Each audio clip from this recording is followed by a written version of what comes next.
మాతృదేవోభవ.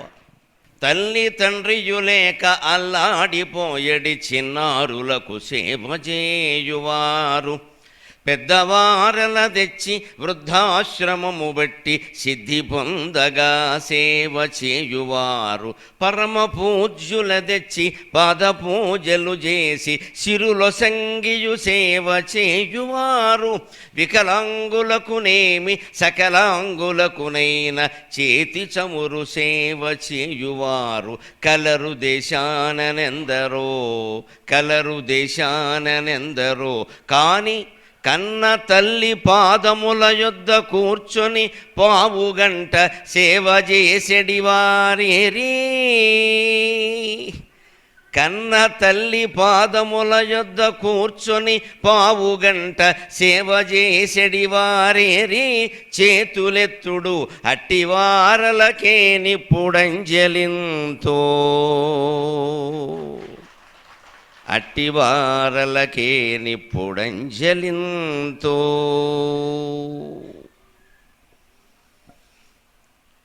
బయట సమాజానికి సేవ చేయడానికి మనం చాలామంది పోటీ పడతాం, లక్షలు ఖర్చు పెడతాం. సంపాదించుకునేవాడు ఖర్చు పెడతాడు, సేవ చేసేవాడు ఎందుకు ఖర్చు పెడుతున్నాడో నాకు 64 ఏళ్ళుగా ప్రయత్నం చేసినా అర్థం కావట్లా. అంచేత సేవ వెనకాల ఖచ్చితంగా వేరే ఏదో ఉంది. దాన్ని పట్టుకోవడానికే ఇవాళ ప్రసంగం. మీరు నేను కలిసి పట్టుకుందాం. బయట సేవ చేయడానికి చాలా ఉత్సాహం చూపిస్తాం కదా, పోటీ పడతాం కదా, ఎన్నికలు పెట్టుకుంటాం కదా, నెగ్గడం కోసం ఆవేశకావేశాలకు లోనవుతాం కదా, లక్షలు ఖర్చు పెడతాం కదా. ఇంట్లో తల్లిదండ్రులకు మనం సేవ చేస్తున్నామా? ఎందుకంటే ఇంట్లో చేస్తే పేపర్లో వెయ్యరు, బయట చేస్తే పేపర్లో వేస్తారు. ఇది ముఖ్యమైన కారణం. అంచేత సేవ చేస్తున్నాం అనుకున్న వాళ్ళంతా ఓసారి పైగుండి తీసి లోపలికి చూసుకుందాం, ఎందుకోసం సేవ చేస్తున్నాం. కూసుకుంటే ఏం కనపడుతుంది? బనీని కనపడుతుంది, అంతకంటే. ఇంకా లోపలికి హృదయంలో వెతుక్కోగలిగితే అసలు ఈ సేవ అనేది ఎందుకు అనే ఆలోచన వస్తుంది. అప్పుడు నిజంగా చేయవలసిన సేవ ఏమిటో కూడా తెలుస్తుంది. అందుకే నేను ఈ పద్యాన్ని ఎంచుకున్నాను. లయన్స్ క్లబ్ అంటే నాకు చాలా ప్రేమ, గౌరవం కూడా. దాంట్లో నాకు పత్తిపాడు మినర్వా రమేష్ రాజు గారి ద్వారా లయన్స్ క్లబ్ అంతా పరిచయం అయింది. వారి సహృదయం. సరే, మా విజయకుమార్ రాజు మాకు గురుపుత్రుడు, మా మాస్టర్ అబ్బాయి. నేను వారి నాన్నగారి దగ్గర 3వ తరగతి 4వ తరగతి 5వ తరగతి చదువుకున్నా. అందుకని మాకు అక్షరాభ్యాసం చేసింది ఆయనే.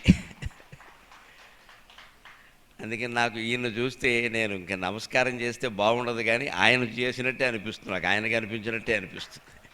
లేకపోతే ఆయన పాపం పాదాభివందనం చేస్తుంటే నాకు సిగ్గైంది. నిజంగా నాకు పిల్లలంటే ఎవరో ఆత్మావై పుత్రనామాసి అన్నారు. ఆ అబ్బాయి అంటే మాకు మా మాస్టర్ కింద లెక్క. అదొక ఆత్మీయత. అందుకని లయన్స్ క్లబ్ వారు పిలిచారు అనగానే ఎంత శ్రమైనా ఎంత దూరమైనా కాస్త ప్రయత్నించి వెడదాం అనుకుంటా. ఎందుకంటే మనం అందరం సింహాలమే, కానీ సింహాలం అనే విషయం అప్పుడప్పుడు మర్చిపోతూ ఉంటాం. ఆ మర్చిపోయిన విషయాన్ని ఓసారి మళ్ళీ ఓ సింహం వచ్చి గుర్తు చేస్తే మంచి సింహాల్లో ఉంటాం. అందుకే నరసింహం అనేవాడు ఇక్కడికి వచ్చాడు. మరి సింహాలకి తమ అస్తిత్వాన్ని గుర్తు చేయాలంటే సింహమే ఉండాలి కదా. మళ్ళీ కుక్క నొక్క ఉంటే ఎలా కుదురుతుంది? సింహం నిజంగా సింహంలాగే బతకాలి. మనం లయన్స్ క్లబ్ సభ్యులం అంటే సింహంలాగే బతకాలి. కుక్క బతుకులు నక్క బతుకులు పనికిరావు. పులి బతుకు కూడా పనికిరాదు, ఏనుగు బతుకు కూడా పనికిరాదు. సింహం సింహమే. సింహానికి పులికి చాలా తేడా ఉంది. సింహం మృగరాజు కాగలిగింది, పులి మృగరాజు కాలేదు. కారణం సింహానికి ఉండే నిస్వార్థ గుణం, త్యాగ గుణం కారణంగా మృగరాజు అయింది. పరాక్రమం అనుకోవద్దు దయచేసి, పరాక్రమం పులికి కూడా ఉంది. పరాక్రమం విషయంలో సింహానికి పులికి తేడా ఏమిటంటే, పులి ఏ జంతువునైనా వేటాడితే ఆ వేటాడిన జంతువు చంపేసిన తర్వాత అక్కడ దానికి కావలసిన మాంసం ఏదో తిని కడుపు నిండాక ఆ చుట్టూ ఒక గీత గీస్తుంది, ఏదో బరి గీసినట్టు గీత గీస్తుంది గుండ్రంగా గీసి. మళ్ళీ తర్వాత 5-6 గంటల తర్వాత మళ్ళీ అక్కడికి వస్తుంది. ఓ 2-3 రోజుల పాటు వస్తుంది. ఎందుకంటే అది వేటాడిన జంతువు మాంసాన్ని మరి ఏ జంతువు తినడం దానికి ఇష్టం ఉండదు. గీత గీయడం వల్ల భగవంతుడు దానికి ఇచ్చినటువంటి ఒక శక్తి ఏమిటి అంటే అది బతకాలి కాబట్టి. ఏ జంతువైనా గీత దాటి లోపలికి వెళ్ళి మాంసం తింటే, తాను చంపిన జంతువు యొక్క మాంసాన్ని తింటే దానికి తెలిసిపోతుంది. ముందు ఈ మిగిలిన మాంసాన్ని తినడం మనసు ఆ జంతువుని వేటాడుతుంది. నేను దాచుకున్న మాంసం నువ్వు తింటావా అంటే అది గుండ్రంగా తీసినటువంటిది ఏంటంటే మన భాషలో చెప్పాలంటే దానికి అది ఫ్రిడ్జ్ అన్నమాట. డబుల్ డోర్ అమెరికా ఫ్రిడ్జ్ అది. అందులో దాచుకుంటుంది. నా ఫ్రిడ్జ్లో దాచిందా నువ్వెలా తీసుకుంటావు అని గుర్తుపట్టేస్తుంది. అది వాసన బట్టి గుర్తుపడుతుంది. అడుగులు అక్కడ ఆ గిరిగీసిన చోట లోపలికి ఏ జంతువు అడుగు పెట్టినా దాని కాలి గుర్తుల వాసనని బట్టి ఆ జంతువు ఎక్కడ ఉండబడుతుంది. కుక్కలకు ఉంది కదా లక్షణం, అందరికీ తెలుసు కదా. పోలీస్ డిపార్ట్మెంట్ వాళ్ళకి ఇంకా బాగా తెలుసు. లేకపోతే నేరస్తులను ఎలా పట్టుకుంటున్నారు. అడుగులను బట్టి ఆ వాసనని బట్టి గ్రహించేస్తుంది కదా. జంతువులకు ఉంది ఆ లక్షణం. అలా గ్రహించి చేంజ్ చేస్తుందంటే మళ్ళీ ఏ జంతువైనా వేటాడితే ఆ మాంసం తింటే దాన్ని చంపేస్తుంది. అంటే తాను సంపాదించిన దాన్ని తానే తినాలి. ఎన్ని రోజులైనా సరే, కుళ్ళిపోయినా సరే, దాచుకునైనా సరే, అంతే తప్ప ఇంకోళ్ళకి పెట్టద్దు అనేది పులి లక్షణం. సింహం లక్షణం అలా కాదు. సింహం 24 గంటల్లో 20 గంటలు గుహలో ఉంటుంది, 4 గంటలు మాత్రమే బయటకు వస్తుంది. అది కూడా బాగా ఆకలేసినప్పుడు ఇక జంతువుని చంపక తప్పదు అనుకుంటే వస్తుంది. వచ్చి దేన్నో దాన్ని వేసేస్తుంది. మళ్ళీ కుక్కని నక్కని చంపదు, దాని స్థాయి వేరు. అది ఏనుగునే చంపుతుంది. నిజకర నకర విదారిత హస్తి మస్త మస్తిష్కమున్ గాక కేసరి జీర్ణతృణంబు మేయునే అని చెన్నైసూరి నీతి చంద్రికలో రాస్తాడు. తన వాడి గోళ్లతో చీల్చిన ఏనుగు కుంభస్థలం మాంసాన్ని తింటుంది కానీ సింహం ఎట్టి పరిస్థితుల్లో గడ్డి పెడితే తినదు అంటాడు. అలా సింహం అనమాట.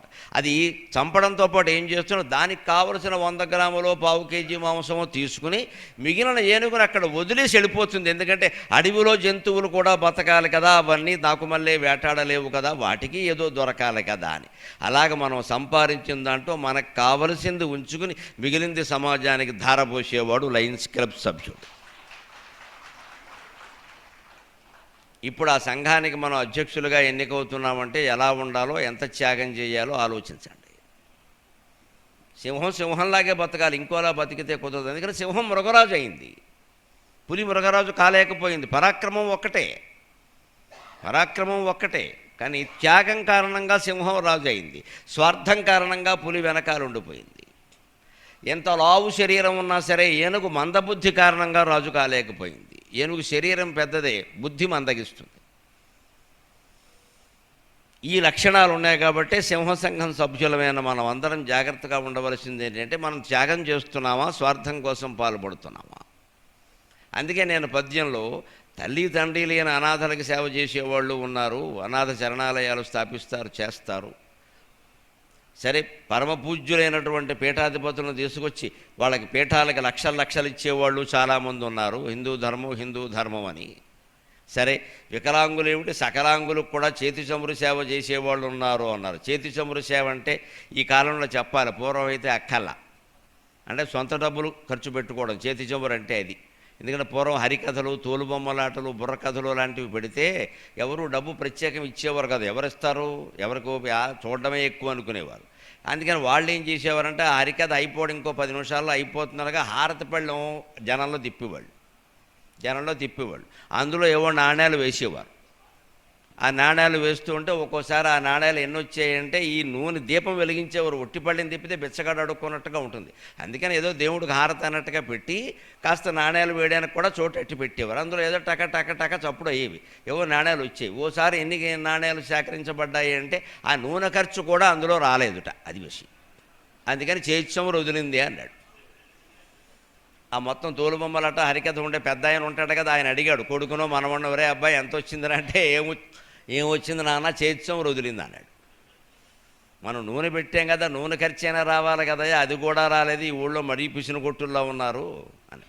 అందుకే ఒక హరిదాసి గారు కొంత తెలివిగా ప్రవర్తించట. వాళ్ళ హరిదాసులు తెలివి వేరు. అందుకని ఆయన ఇలా హారతి పళ్ళెం పంపిన తర్వాత నాణ్యాలు చప్పుడు అవుతూ ఉంటాయి. ఏమిటా చప్పుడు, హరికథకి ఇబ్బందిగా ఉంది అన్నట్టు. అంటే చప్పుడు నాణ్యాల ఎద్దు నోట్లు ఏమని అర్థం. ఆయన తెలివి అయింది. చప్పుడు ఏమిటా చప్పుడు అంటే చప్పుడు చేయొద్దని కాదుగా, నాణ్యం వేస్తే చప్పుడు అవుతుంది. 10 రూపాయల నోటు వేస్తే చప్పుడు అవుతుందిగా. మరి అప్పట్లో 10 రూపాయలంటే చాలా ఎక్కువ. నేను చెప్పేది 100 ఏళ్ల క్రితం మాట. 10 రూపాయలంటే చాలా ఎక్కువ. అందుకని నోట్లు వేయండి అంతేగా అన్నట్టుగా చెప్పాడు.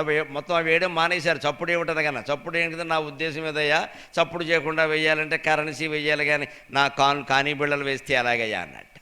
అలా మొత్తం మీద అంత తిప్పలు పడేవారు. అందుకని చేతు చమురు అనే ఒక జాతీయం వచ్చింది. ఒక జాతీయాలు పరిశీలిస్తే ఒక జాతి జీవన విధానం అంతా తెలుస్తుంది.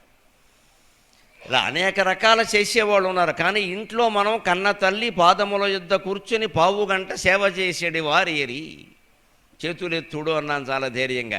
ఎవరు ఎత్తరని నాకు బాగా నమ్మకం, అనుమానం లేదు. చేసేవాడేమో ఎత్తడానికి మొహమాట పడతాడు, చేయనివాడు ఎలాగో ఎత్తలేడు.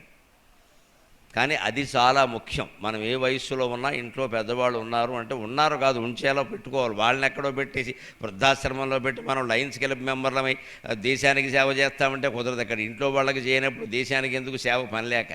ఇంట గెలిచాక రచ్చ గెలవాలన్నారు. సేవ అయినా అంతే, ఇంట్లో చేశాకే బయట చెయ్యాలి. మన పిల్లల్ని మనం సరిగ్గా చూసుకుంటున్నామో అది సేవే. 10 ఏళ్ల వరకు వాడికి అన్ని సేవలు మనమే చేయాలి. తల్లిదండ్రి స్వయంగా చేయాలి, సమయాలు కేటాయించుకుని చేయాలి. మనుషుల్ని పెట్టి చేయించకూడదు. మనం పిల్లలకు మనుషుల్ని పెట్టి చేయించామంటే పెద్దయ్యాక వాళ్ళు కూడా మనుషుల్ని పెడతారు, అంతే. మనకి సేవ చేయరు. స్వయంగా మనం చేస్తే పిల్లల్ని దేవుడుగా భావించమన్నారు. అలాంటి సేవ చేయాలి మనం. ఇలా పిల్లలకి సేవ చేయాలన్నా, పెద్దలకి సేవ చేయాలన్నా, మొత్తం సమాజంలో ఎవరికి సేవ చేయాలన్నా ఒకటి ఉండకూడనిది ఉంది. అది భగవద్గీత 18వ అధ్యాయంలో చెబుతాడు. ముక్త సంగో అనఘం వాది ధృత్యుత్సాహ సమన్విత సిద్ధ్యోర్నిర్వికార కర్త సాత్విక ఉచ్యతే అంటాడు. సేవ చేసేవాళ్ళం మనం ఆందోళనకు ఎందుకు లోనవుతున్నాం? ఎన్నికలనేసరికి ఎందుకు ఆందోళన పడుతున్నాం? ఎందుకు ఆవేశాలకు లోనవుతున్నాం? ఎందుకు ముఠాలు కొడుతున్నాం? వారి కోసం ప్రచారానికి ఊళ్ళన్నీ ఎందుకు దొరుకుతున్నాం? అన్ని ఓట్లు కలిపితే నాకు సరిగ్గా తెలియదు, కానీ 1400 ఓట్లు ఉన్నాయని తెలిసింది నాకు. అయితే లెక్క కరెక్ట్ అయితే సంతోషమే. మహా అయితే ఇంకా 100-200 ఎక్కువ, అంతకంటే ఉంది. అందులో కూడా ఏదో 10 ఓట్లు కలిపితే 1 ఓటుట, 15 అయితే 1 ఓటుట, 16 అయితే 2 ఓటుట. ఇది ఏదో రాజ్యసభ లెక్కల్లో ఉన్నాయి ఇవన్నీ. ఏదైనా మొత్తం మీద అన్నీ కలిపితే 150-200 ఓట్లు దాటలా. దీనికోసం ఎంత తాపత్రయపడిపోతున్నాం, మొహమాటం లేకుండా మాట్లాడుకుందాం. కాబట్టి గరికపాటి నరసింహారావుని పిలిచే ధైర్యం మీరు చేశారు, వచ్చే ధైర్యం నేను చేశాను. మొహమాటాల కోసం, ఎవరి మెచ్చుకోల కోసం మాట్లాడితే నేనెందుకు, మీరు పిలవడం ఎందుకు, నేను రావడం ఎందుకు? ఎందుకంటే మొహమాటం లేకుండా ఎవరి గుండెలు చీల్చి ఒక్కసారి ఆలోచన చేసుకుందాం. హనుమంతుడు గుండెలు చీలిస్తే సీతారామచంద్రుడు కనపడ్డారు. మన గుండె చీలిస్తే ఏం కనపడుతుందో చూసుకుందాం. అప్పుడే సుఖంగా ఆనందంగా ఉంటాం. నిజమే, ఇంత పోటీ పడుతున్నాం, నేను దేన్ని వద్దని చెప్పను. ఇంత పోటీ పడుతున్నాం, పడండి, ఇన్ని లక్షలు ఖర్చు పెట్టండి. నిజంగా మనం ఆనందంగా ఉన్నావా? ఇంత చేసి ఈ పదవి ఉండేది 1 ఏడాది. మళ్ళీ ఈ నెల వచ్చిందంటే మీరెవరు ఏమవుతారో తెలియదు. నాకు మళ్ళీ పిలుపు ఖాయం, నాకు మళ్ళీ సంభావన ఖాయం. అంచేత లయన్స్ క్లబ్బుల వల్ల, రోటరీ క్లబ్బుల వల్ల బాగుపడుతున్నవాడిని ఎవడంటే నేనే. నాకు మాత్రం బ్రహ్మాండంగా ఉపాధి దొరికింది. ఉద్యోగం కూడా మానేశాను, అందుకే 10 ఏళ్ల క్రితమే. ఇదేదో బాగుంది, సుఖంగా కూర్చుని 2 గంటలు నీతులు చెబితే కురిపిస్తూ ఉంటే సొమ్మంతా అనవసరంగా నుంచుని పాఠాలు చెప్పడం దేనికి? కూర్చుని చెప్తే సరిపోతుంది. పాఠం నుంచుని చెప్పాలి, ప్రవచనం కూర్చుని చెప్పచ్చు, ఎంత సౌఖ్యం. ఎందుకు వస్తుందండి? కానీ అందరూ కూడా ఈ నీతి వాక్యాల కోసం ఎందుకంత కూర్చున్నారండి అంటే, పైన మన మనస్సు రాగద్వేషాలకు లోనవుతున్నా సరే అంతర్గతంగా మనస్సు లోపల అంతరంగం శాంతిని కోరుతోంది ఖచ్చితంగా. అది మనం అంగీకరించాల్సిన విషయం. పైకి ఏదైనా కానివ్వండి, మీ మనస్సు నా మనస్సు అన్నీ గాలిగంతులు వేస్తూనే ఉంటుంది. వేసినా సరే, ఏదో పోటీలకు పోయినా సరే, లోపల మాత్రం ఏముందంటే ఆ హడావుడు ఏదో అయిపోయాక, మళ్ళీ కారు ఎక్కాక, లేదా ఇంటికి వెళ్ళాక, లేదా హోటల్కి వెళ్ళి రూమ్లో పడుకున్నాక ఎందుకు ఇదంతా? తతక్కిం తతక్కిం తతక్కిం తతక్కిం అని శంకరాచార్య ఆత్మశ్రీ నిగరకణ స్తోత్రం అని స్తోత్రం రాస్తారు. అన్నీ సాధించావయ్యా, ఏమిటి, ఏం పొందావు? తతక్కిం, సో వాట్? దానికి అర్థం సో వాట్? లబ్ధా విద్యా రాజమాన్య తతక్కిం, భుక్తానారీ సుందరాంగి తతక్కిం, ప్రాప్తా సంపత్ ప్రాభవాఢ్య తతక్కిం, ఏన స్వాత్మా నైవ సాక్షాత్కృతోభూత్ అంటారు స్తోత్రంలో. లబ్ధా విద్యా రాజమాన్య తతక్కిం, దేశాలన్నీ గౌరవించేంత, మహారాజులంతా నీకు కనకాభిషేకాలు చేసేంత పండితుడు అయ్యావయ్యా, సో వాట్? అయితే ఏమిటి? నువ్వేం గ్రహించావు? నువ్వు ఆనందంగా ఉన్నావా? అంచేది మేము పండితులమని పిలువబడుతున్న మేము కూడా ఆలోచించుకోవాల్సిందే లోపలికి. మా పాండిత్యం మాకు ఆనందం కలిగించినప్పుడు మిమ్మల్ని ఎవరినో ఆనందింపజేసి డబ్బులు సంపాదించుకోవడానికో, గౌరవాలు పెంపొందించుకోవడానికో ఉపయోగపడితే దాని ప్రయోజనం లేనట్టే లెక్క. మళ్ళీ మాలోనూ ఈర్ష్యాద్వేషాలు, గొడవలు ఉంటే దేనికి ఇదంతా? అంచేది మాకు గుణపాఠమే ఇది. తతక్కిం, సో వాట్? అయితే ఏమిటి? ఇంకో మాట, భుక్తానారీ సుందరాంగి తతక్కిం. పెళ్లి చేసుకున్నాం, అనేక భోగాలు అనుభవించాం, పిల్లల్ని కన్నాం, ఇంటి మీద ఇల్లు కట్టాం. ఇవాళ హైదరాబాదులో గేటెడ్ కమ్యూనిటీ అంటే 3 కోట్లు 4 కోట్లు ఏకంగా. 3 కోట్లు 4 కోట్లు, ₹1 అనేది లెక్క లేకుండా పోయింది ఇవాళ. ఎన్ని బెడ్రూములు అంటే అన్ని కోట్లు లెక్కది. 4 బెడ్రూములు నువ్వు అడిగావంటే 4 కోట్లే. ఈ 4 బెడ్రూముల్లోనూ కలిపి పడుకునేవాళ్ళు ఇద్దరు. ఎందుకంటే పెద్దలు వృద్ధాశ్రమంలో ఉన్నారు, పిల్లలు హాస్టల్లో ఉన్నారు. ఇద్దరికి 4 బెడ్రూములు ఎందుకో, 4 బాత్రూములు ఎందుకో, మలమూత్రాలు దిగ్బంధం అయిపోతుంటే ఆందోళన కారణంగా బాత్రూములు ఎందుకంటే పని లేక. మన మనస్సులో ఆందోళన కారణంగా ఎవ్వరికీ ఏదీ సరిగ్గా అవ్వడం లేదే. దీనికి 4 బాత్రూములు, దీనికి పని లేక. ఒకటి చాలదా? షోకు చెప్పుకోవాలి.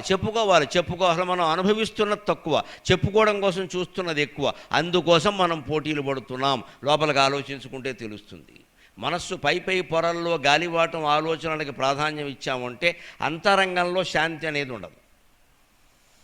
ఈ ఆలోచన ఎందుకు వస్తుంది, దీని ద్వారా నేను పొందింది ఏమిటి అని ఒక్కసారి మనిషి లోపలికి ఆలోచిస్తే ఏమీ లేదు పొందేది, ఇవేమీ లేనప్పుడే సుఖంగా ఉన్నామని అర్థం అవుతుంది. ప్రాప్తా సంపత్ ప్రాభవాఢ్యా తతక్కిం. ఇవాళ కోటి సంపాదించడం అనేది లెక్క కాదు. కోటీశ్వరుడు అంటే ఎవడూ పట్టించుకోడు. శతకోటీశ్వరుడు అంటే కొంచెం ఆలోచిస్తాడు. 100 కోట్లు ఉన్నాయంట, సరే వాడికి పిల్లని ఇవ్వచ్చని ఆలోచిస్తాడు. అది ఆస్తి అని ఒప్పుకోడు, ఇవ్వచ్చు అంటాడు అంతే. పిల్లని ఇవ్వడానికి 100 కోట్లు కావాలి. వాడ మొత్తం ఆస్తి 1000 కోట్లు ఉండాల్సిందే. పిల్లని ఇవ్వడానికి 100 కోట్లు కావాలి. వాడు ఇదివరకు పిల్లని ఇవ్వాలంటే యోగ్యుడా కాదా, సమర్థుడా కాదా, ముఖ్యంగా మంచివాడా కాదా, సంస్కారవంతుడా కాదా, దీపంలా పెంచాం పిల్లని, ఈ దీపాన్ని ఉంచుతాడా, వాడు కొండెక్కిస్తాడా అని ఆలోచించేవాడు.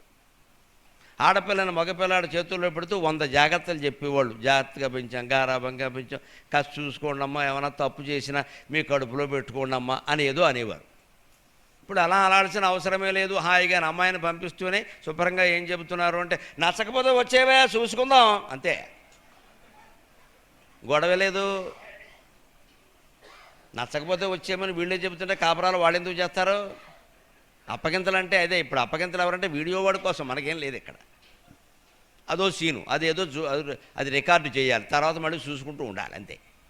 పూర్వం అప్పగింతలు అంటే పెద్ద బాధగా ఉండేది. రేపొద్దున్న అప్పగింతలు అంటే పెళ్లి కూతురు తల్లికి తండ్రికి రాత్రి నిద్ర పట్టేది కాదు అసలు, అంత బాధపడేది. ముఖ్యంగా ఆడదాన్ని అయితే పట్టుకోలేకపోయేవాళ్ళం.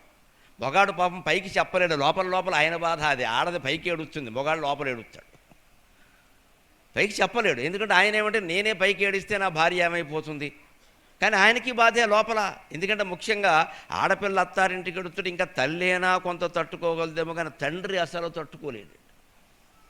తండ్రి ఆవేదన వేరే విషయం అదంతా. ఎందుకంటే ఆ తండ్రికి ఆ పిల్లతో ఎటువంటి అనుబంధం ఉండదు, వాళ్ళ అమ్మే అనుకుంటాడు సాక్షాత్తు. అందుకే మన ఇంట్లో అమ్మాయిని చూడండి, అమ్మ అని పిలుస్తాం మనం. ఎవరికి అమ్మ? పిలిచేవాడికి అమ్మ. అమ్మ ఇంత పిల్లలుంటే 3 ఏళ్ల పిల్లని అమ్మ అంటాడు. అంటే ఈ పెద్ద మనిషి ఉద్దేశం ఏమిటంటే మా అమ్మాయి ఇలా పుట్టింది. సాధారణంగా ఆ పేరు కూడా పెడతాం కదా. అందుకని మా అమ్మ మళ్ళీ పుట్టిందని నేను సంతోషిస్తూ ఉంటే, ఈ పిల్ల కూడా వెళ్ళిపోతే అత్తారింటికి ఏమో వాళ్ళు ఎలా చూసుకుంటారో అని బాధ తండ్రికి ఉండదా? ఉంటుంది. తండ్రి పైకి తేలడు, మగవాడు గాంభీర్యం కారణంగా, స్త్రీ లాలిత్యం కారణంగా తేలుతుంది. మొత్తం మీద ఇద్దరికీ అంత బాధ ఉండేది. ఎందుకుండేది? ఇంత కష్టపడి ఇతర పెంచాంగా మరి ఇవ్వకుండా ఉంటామా? ఇవ్వాలి కదా, తప్పదు కదా.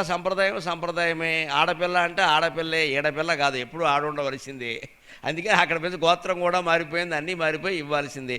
తప్పదు, సంప్రదాయం ప్రకారం తప్పదు. కానీ మనస్సు అంగీకరించడం లేదు. ఈ నలుగుడు పడుతున్నాడా లేదా మనిషి? అందుకే శంకరాచార్య స్వామి ఈ ఆత్మశ్రీ నిగ్రహణ స్తోత్రం అనే తతక్కిం స్తోత్రంలో ఒక మాట గట్టిగా చెబుతున్నారు. నిజమేనయ్యా నువ్వు డబ్బు సంపాదించావు, ఏమిటి దక్కింది నీకు? నిజమేనయ్యా సంసారం చేసావు, పిల్లల్ని కన్నావు, పెళ్ళిళ్ళు చేసావు, ఏం దక్కింది నీకు? పెద్ద గ్రంథాలు చదివావు, పాండిత్యం కూడా సంపాదించావు, సభల్లో మాట్లాడావు, ఏం దక్కింది నీకు?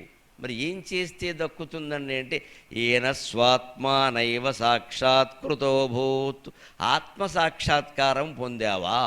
అది పొందకపోతే ఇవన్నీ వృధా.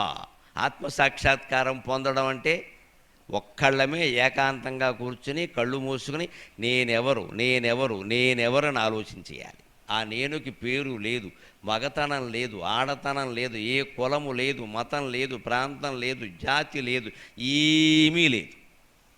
కానీ లోపల నేను అనేది ఉంది. మనం 3 ఏళ్ల వయస్సులో ఉన్నప్పుడు నేను అంటే పలికింది అది, 30 ఏళ్ల వయస్సులో ఉన్నప్పుడు నేను అంటే స్ఫురిస్తున్నది అది, రేపు 60 ఏళ్ల వయస్సు వచ్చినా 80 ఏళ్ల వయస్సు వచ్చినా నేను అంటే అదే స్ఫురిస్తుంది. మనం మెలకువగా ఉన్నప్పుడు నేను అంటే అదే, రాత్రి కలగంటున్నప్పుడు నేను అంటే అదే, రాత్రి గాఢ నిద్రలో ఉన్నప్పుడు కూడా నేను అంటే అదే.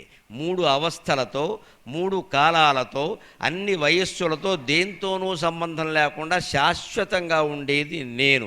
ఆ ఆత్మని మనం సాక్షాత్కరించుకునే వరకు ఎన్ని పదవులు నిర్వహించినా, ఎన్ని దానాలు చేసినా, ఎంత సేవ చేసినా మనశ్శాంతి అనేది కలగదు ఖచ్చితంగా. అది తెలుసుకుని చేస్తేనే కలుగుతుంది. అది తెలుసుకోవాలంటే, అది పొందాలంటే ఆ మనశ్శాంతిని, ఆ సేవ ఎలా చెయ్యాలో భగవద్గీతలో పరమాత్మ చెబుతున్నాడు. ముక్త సంగో అనఘంవాది ధృత్యుత్సాహ సమన్విత సిద్ధ్యోర్నిర్వికారక కర్తా సాత్విక ఉచ్యతే.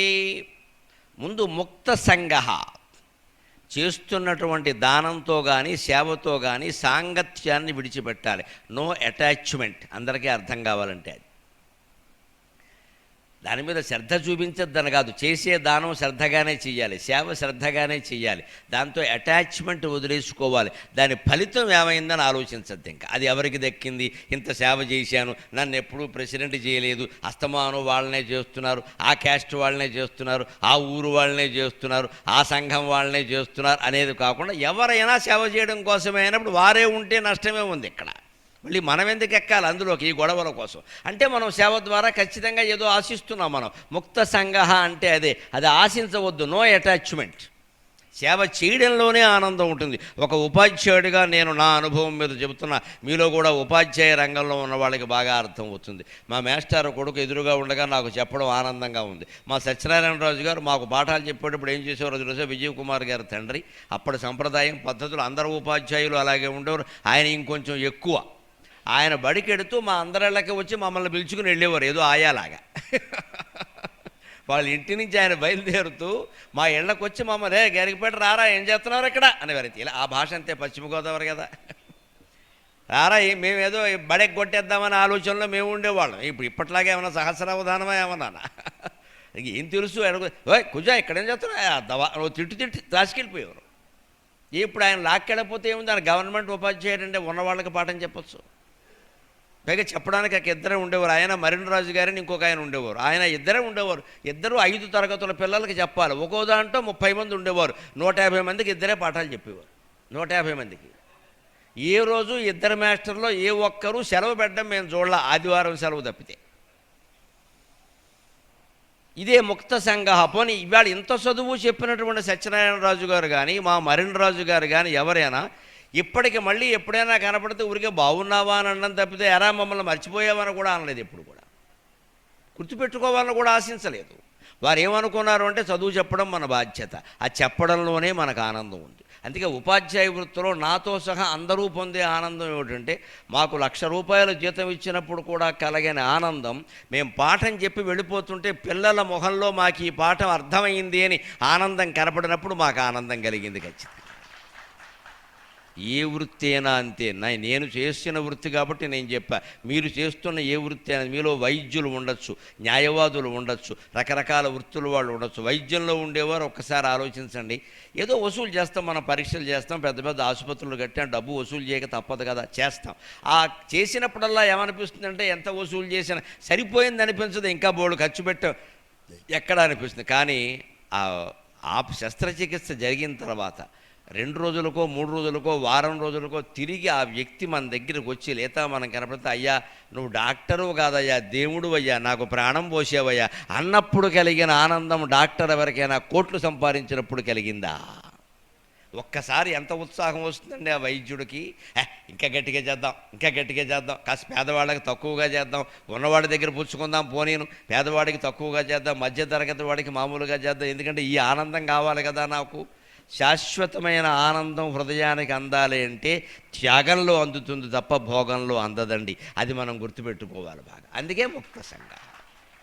దాంతో మనం అటాచ్మెంట్ పెట్టుకున్నాం అనుకోండి, ఈ సేవ చేసే ఇవాళ ఇంతమంది కుట్టు మిషన్లు పంచిపెట్టాం, పుస్తకాలు పంచిపెట్టాం, బట్టలు పంచిపెట్టాం అనగానే వెంటనే ఏదో ఆశించామనుకోండి, ఆశించింది రాకపోతే నిరాశగా ఉంటుంది. ఏమీ ఆశించకుండా కృష్ణార్పణం అనుకుని సేవ చేస్తే ఎప్పుడూ ఆనందంగానే ఉంటాం. అంతేకాదు అనఘంవాది, నేను చేస్తున్నాను అనే భావన వద్దు అన్నాడు కృష్ణుడు. సాంగత్యం విడిచిపెట్టడం కాకుండా అనఘంవాది. అహంవాది అంటే నేను చేశా, ఇన్నేళ్ల బట్టి ఇంత చేశా, నాకేమి ఇచ్చారు మీరు. రాజకీయాల్లో అలాగే ఉంటుంది సాధారణంగా. పార్టీ జెండాలు మోసామండి, ఎవరు మోయమన్నారు ఇన్ని జెండాలు మోసేట్టేదో. ఇక్కడ గేదెలు కాచుకునేవాడు బోడు సార్లు ఆ కర్ర అంతా మోసాడు, వాడికి ఏమి ఇచ్చారు టికెట్టో. వాడు ఆ గేదెలు కాచుకోవడంలోనే ఆనందంగా ఉన్నాడు కదా, ఈయన జెండా మోసానంటాడేంటి అర్థం లేనమాట. అంటే ఈ జెండా మోసేటప్పుడే నాకు ఏదో వస్తుంది అనే ఆశతో ఉన్నాడు ఇక్కడ. అందుకని పార్టీకి కొన్ని ఆశయాలు ఉన్నాయి, కొన్ని నాయకుడు మంచివాడు ఉన్నాడు, ఆయన ఏదో ముఖ్యమంత్రి ఏదో అవుతే దేశం బాగుంటుంది ఈ ఉద్దేశంతో కాదు. ఇవాళ మనం జెండా మోస్తే రేపొద్దున మనం బాగా మూటలు మోయించి ఇంటికి పట్టుకెళ్ళచ్చు అని ఇలా 5 ఏళ్ళు చేసినా 6 ఏళ్ళు చేసినా 10 ఏళ్ళు చేసినా ఏమీ లేకపోయేసరికి ఆయనకి బాధ కలిగింది. అందుకని జెండా మోసం ఏమి ఇచ్చారన్నాడు. తప్పేముంది అంటే నేను చేస్తున్నా, నాకు ఇంత కావాలనే ఆశతో ఉన్నాడు లేదా. మనం కూడా ఇలాగే సేవా కార్యక్రమాలు లయన్స్ క్లబ్ ద్వారా చేపట్టినప్పుడు దీనివల్ల నాకేం కలిసి వచ్చింది, ఇది నా హయాములో జరిగిందా లేదా అనే భావన ప్రవేశించింది అంటే కొంపలంటుకుపోయినట్టే లెక్క. ఎవరి హయాములో జరిగినా సేవ జరగడమే కావలసింది. మీ హయాం నా హయాం అనే తేడా ఉండకూడదు. నేను పదవిలోంచి దిగిపోయేలోగా ఇది చేసేయాలి అంటున్నామంటే స్వార్థమే. అవతల వారికి ఆ బాధ్యత అప్పగించేస్తే చాలు, మనకు అనవసరమైన విషయం అది. మనకు ఉన్నంతకాలం ఈ తేదీ నుంచి ఈ తేదీ వరకు మనం చేసాం, అంతే, మిగిలిన వాళ్ళకి అప్పగించేస్తున్నాం. ఇదే అహంకార రాహిత్యం అంటే. ధృతి ఉత్సాహ సమన్వితగా, అహంకారం వదిలేయమంటారు కానీ మళ్ళీ ఉత్సాహాన్ని వదిలేయకూడదు, ధైర్యాన్ని వదిలేయకూడదు, ఉత్సాహంగానే చేయాలి. నాకు ఏమి రానప్పుడు నేను ఎందుకు చేయాలి అంటున్నామంటే స్వార్థం కోసమే. అందులో ఆనందం లేదు, వచ్చినా ఆనందం లేదు. వచ్చినా కూడా ఏమనిపిస్తుంది, ఆయనకు వచ్చినంత పేరు నాకు వచ్చిందా అనిపిస్తుంది. పైగా మనది స్వచ్ఛంద సంస్థ, ఇందులో డబ్బులు ఎవరు తినే అవకాశం లేదు నాకు తెలిసి. ఇందులో కూడా ఏమైనా తింటున్నారంటే ఓ అవార్డు ఇవ్వచ్చు, అనుమానం వెళ్ళ. అవకాశం లేని చోట కూడా మింగుతున్నామంటే పెద్ద అవార్డు అనమాట, సిబిఐ వారికి చెప్పాల్సిందే. నాకు తెలిసి లయన్స్ క్లబ్బుల్లో రోటరీ క్లబ్బుల్లో తినడానికి ఏముంటుందండి, సేవ చేయడమే కదా. ఇందులో పోగొట్టుకోవడమే ఉంటుంది. పైగా దానివల్ల కీర్తి ఆశిస్తాం, తప్పులేదు. కానీ ఆ కీర్తి వచ్చినప్పుడు నిజానికి ఇంకా ఎక్కువ ఆశించడం కంటే ఎవరికైతే మనం దానమో ధర్మమో సేవో చేసామో వారి చూపించేటువంటి కృతజ్ఞత, వారి కళ్ళల్లో ఉండే ఆనందమే మనకి నిజమైన ఆనందం అనుకుంటే ఎప్పుడూ మనం ఆనందంగానే ఉంటాం, ఎప్పుడూ ఆనందంగానే ఉంటాం.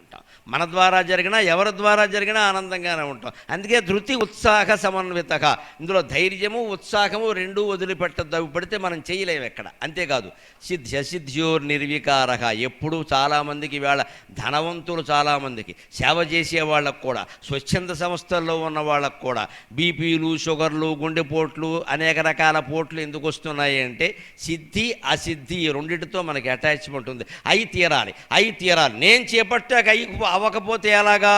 ఈ మాట 10 రోజులు యుద్ధం చేసి అంపశయ్య మీద పడుకున్న భీష్ముడు అనలేదు.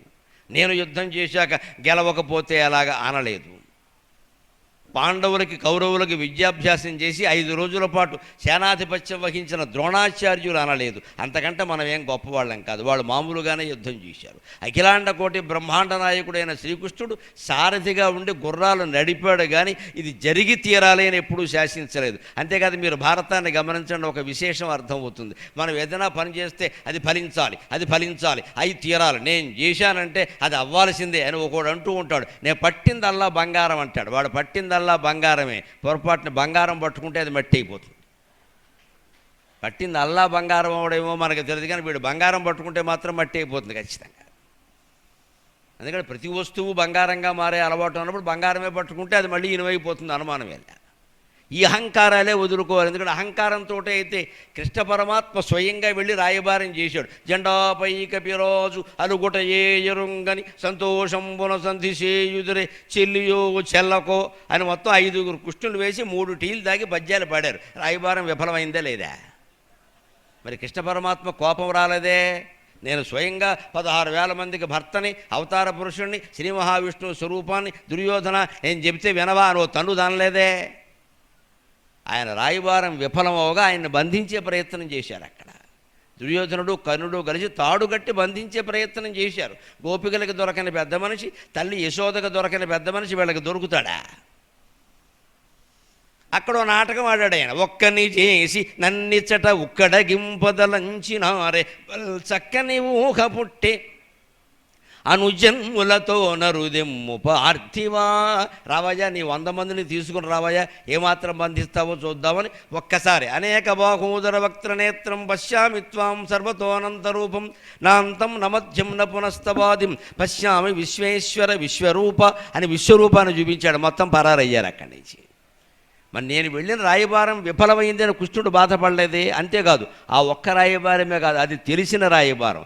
ఇతరులెవ్వరికీ తెలియకుండా ఒక రాయబారం చేశాడు ఆయన, కర్ణ రాయబారం. అది అయిపోయింది. కృష్ణ రాయబారం అయిపోయాక రథం దిగి ఆయన వెళ్ళిపోతూ మళ్ళీ పాండవులందరికీ కనపడేలాగా ఊరు పొలిమేర వరకు వెళ్ళి సారథిగా ఉన్న దారుకుని మళ్ళీ వెనక్కి మళ్ళించమన్నాడు. ఎందుకంటే పాండవులకు కూడా తెలియకూడదు ఆ విషయం, దుర్యోధనుడికి అసలే తెలియకూడదు. మళ్ళీ వెనక్కి మళ్ళించమన్నాడు. దారుకుడు ఆశ్చర్యపోయాడు. స్వామి ఏమిటి అన్నాడు. నీకు తెలియదు, నువ్వు డ్రైవర్వి, నేను చెప్పినట్టు చెయ్యి, నీకెందుకు అన్నాడు.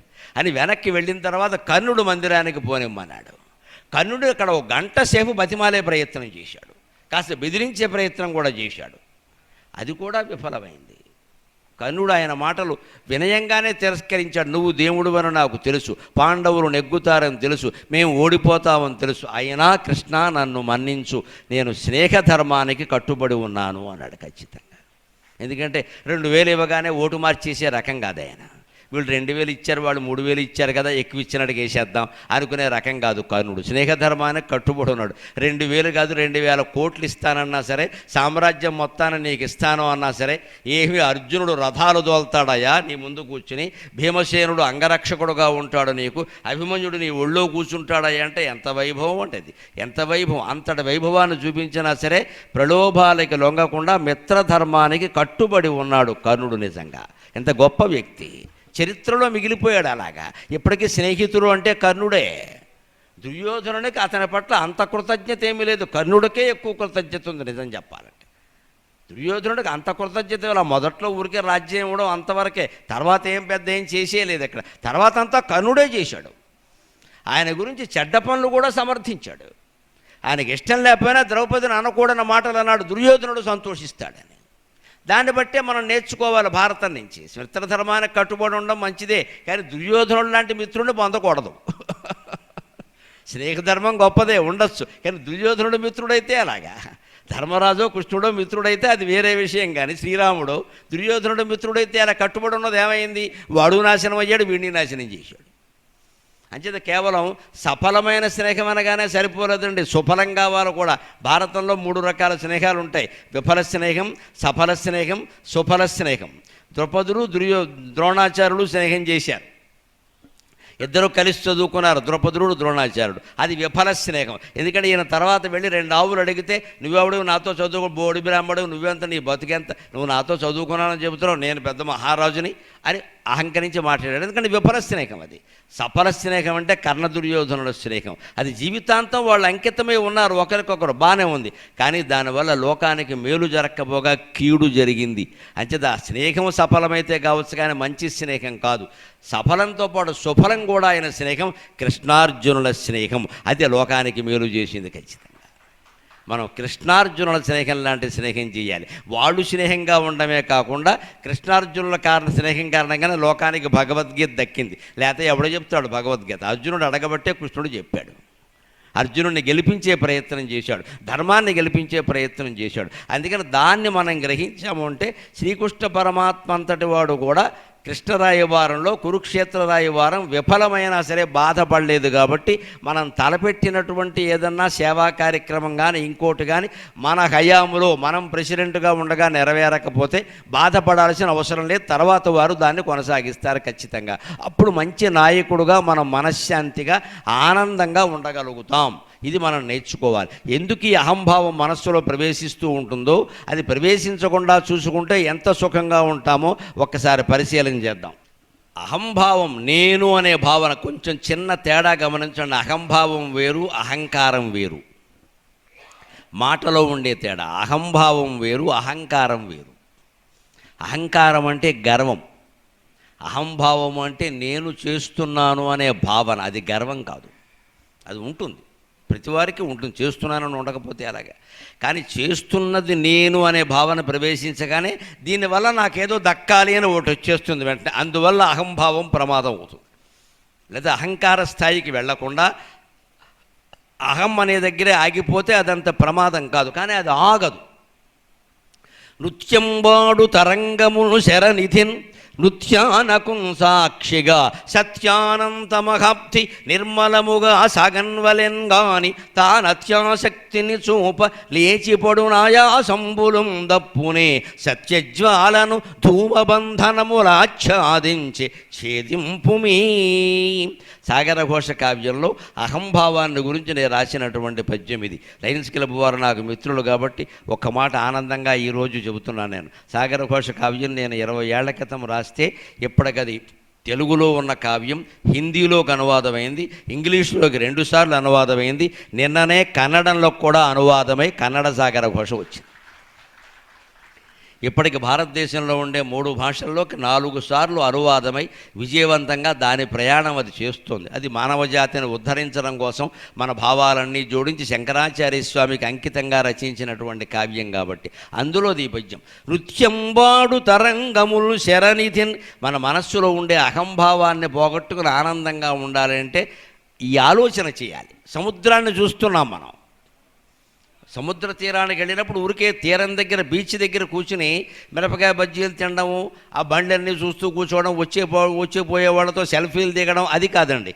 కేవలం ఒక్కరే ఏకాంతంగా ఉండి సముద్రాన్ని చూడండి. సముద్రం దూరంగా ఉన్న సముద్రం నిశ్చలంగా ఉన్నట్టుగా ఉంటుంది, కానీ అక్కడి నుంచి గట్టు దగ్గరకు వచ్చేసరికి దెబ్బలు ఇలా కెరటాలు విపరీతమైన వేగంతో కొట్టుకుని వచ్చి దెబ్బ తగులుతూ ఉంటాయి, దెబ్బ తగిలిస్తూ ఉంటాయి, దెబ్బ తింటూ ఉంటాయి కూడా. సరిగ్గా మన ఆత్మ అనేది సముద్రం లాంటిది. లోపల దానిలో చెరలేగే కెరటాలు ఉన్నాయే, ఇవే మన ఆలోచనలు. నేనున్నాను, నా పరిపాలన ఇది బాగుండాలి, నాకు ప్రయోజనం దక్కాలి, నేను పెద్ద లీడర్ అవ్వాలి, నేను నాయకుడు అవ్వాలి, నా కింద అందరూ ఉండాలి. ఇవే కెరటాలు ఉంటాయి. మనస్సులో ఆలోచనల కెరటాలు రేగినప్పుడు మనం ఎలా ఉండాలంటే సాక్షీభావంతో ఉండాలి. నృత్యం వాడు తరంగములు శరణితిన్. సముద్రంలో ఎప్పుడు తరంగాలు డ్యాన్స్ ఆడుతూ ఉంటాయి, పైకి కిందికి లేస్తూ ఉంటాయి, పడుతూ ఉంటాయి. పైగా విచిత్రం ఏమిటి, ప్రతి కెరటము లేస్తుంది, లేచిన ప్రతి కెరటము పడుతుంది. ఖచ్చితంగా లేచిన కెరటమే పడుతుంది, కానీ పడిన కెరటమే మళ్ళీ లేవదు. గమనించాలి, పడిన కెరటమే మళ్ళీ లేవదు. ఒకసారి పడిందంటే సముద్రంలో కలిసిపోయింది. మళ్ళీ కెరటం లేచిందంటే ఆ నీళ్లే ఉంటాయని ఎవరూ చెప్పలేరండి. వేరే నీళ్లు కలుపుకొని లేస్తుంది. మనం కూడా అంతే. మళ్ళీ పుట్టిన వాళ్ళం వెళ్ళిపోవడం ఖాయం. మళ్ళీ జన్మ ఎత్తితే ఇలాగే లయన్స్ క్లబ్ మెంబర్గా పుడతామని ఏం లేదండి. అక్కడ ఇలాగే ప్రవచనకర్తగా పుడతామని ఏం లేదండి. ఇలాగే సహస్రావధానం చేస్తామని కూడా ఏం లేదండి. ఈ వైభవం, ఈ దుఃఖం ఏదైనా కానీ ఈ జన్మలో ఉండే దుఃఖాలు సుఖాలు ఏవి అక్కడ ఉంటాయని లేదండి. అక్కడన్నీ మరీ కొత్తగా ఉంటాయి ఖచ్చితంగా. ప్రతి కెరటము పడిన కెరటం లేచిన కెరటం పడుతుంది. అంటే పుట్టిన ప్రతి మనిషి పోతాడు, కానీ పడిన కెరటం ఏది మళ్ళీ వెనక్కి అదే రకంగా లేస్తుందని లేదు. ఖచ్చితంగా మనం వెళ్ళిపోవడం ఖాయం ఈ ప్రపంచం నుంచి. కానీ వచ్చే జన్మ ఇలాంటి జన్మే వస్తుందని లేదుగా.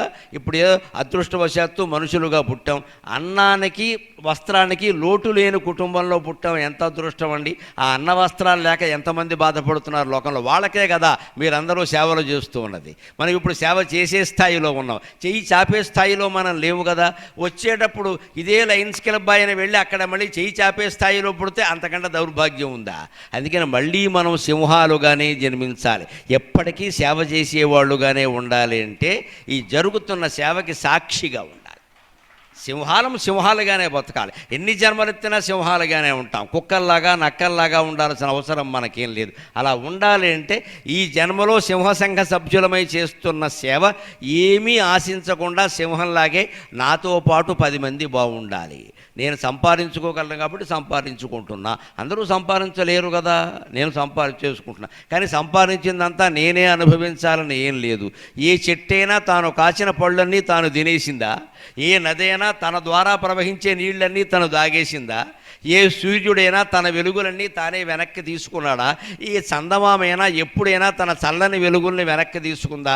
మనం మాత్రం ఎందుకండి? మనం సంపాదించిందంతా మనకే దక్కాలనుకుంటున్నాం. ఖచ్చితంగా మనకు అవసరమైందేదో మనకి దక్కి మిగిలింది సమాజానికి సేవ రూపంలో అందించగలిగితే సూర్యుడిలాగే, చంద్రుడిలాగే, చెట్టులాగే, నదిలాగే, సముద్రంలాగే ఎప్పుడూ ఆనందంగా ఉండగలుగుతాం. ఖచ్చితంగా ఆ ఆనందానికి అవరోధం ఈ అహంభావమే. అందుకని తరంగాలు నృత్యం చేస్తూ ఉంటే నృత్యానకును సాక్షిగా సత్యానంతమగాబ్ది నిర్మలముగా సాగన్వలెన్. బయట తీరానికి వచ్చే తరంగాలు ఓ హడావుడు చేస్తూ ఉంటాయి, పైకెడుతూ ఉంటాయి, పడుతూ ఉంటాయి, పైకిలిస్తూ ఉంటాయి, పడుతూ ఉంటాయి. మధ్యలో ఉన్న సముద్రం నిశ్చలంగానే ఉంటుందండి. మన మనస్సులో అనేక రకాల ఆలోచనలు వచ్చినప్పుడు ఆ ఆలోచనల్ని మనం గమనిస్తూ సాక్షీభూతంగా ఉండాలి. వాటిని పెంచకూడదు, పోషించకూడదు. సాధారణంగా మనం తిన్నగా ఉన్నా సరే పక్క వాళ్ళు ఎవరో రెచ్చగొట్టేస్తారు. ఏంటి నువ్వు ఇక్కడ ఖాళీగా కూర్చుంటావు, ఎంత డబ్బులు పెట్టుకుని నీకు వద్దా పదవి అంటాడు. వాడిని నోరు మూసుకోమని చెప్పాలి ముందు ఖచ్చితంగా. ఎందుకంటే వాడు పదవి కోరుతున్నది మన కోసం కాదు, మన పక్కన వాడు ఊరేగడం కోసం కోరుతున్నాడు ఖచ్చితంగా. మన పక్కన వాడు ఊరేగడం కోసం వాడంతటా వాడు పదవి సంపాదించలేడు, మనం సంపాదిస్తే మనం అన్నటికీ ఈయన వల్లే నాకు వచ్చిందండి అంటే ఆయనకు అది ఆనందం. అక్కడ ఈ బతుకుని ఏమంటారు అంటే కుక్క బతుకు, నక్క బతుకు అంటారు ఖచ్చితంగా. ఎందుకంటే అడవిలో నక్కలు చూడండి, నక్క జీవిత విధానం విచిత్రంగా ఉంటుంది. అది దాడి చేయలేదు, దానికి పరాక్రమం లేదు, కానీ దానికి మాంసాహారం కావాలి. అందుకే ఏం చేస్తుందో తెలుసు, అది సింహానికి ఎద్దుకి, సింహానికి ఏనుక్కి, పులికి ఏనుక్కి తగాదా పెడుతుంది. అందుకే నక్కని జిత్తుల మారి అంటారు. లోకంలో కూడా ఎవరన్నా తగాదాలు పెట్టేవాడు ఉంటే వాడిది నక్క బుద్ధి అంటారు ఖచ్చితంగా.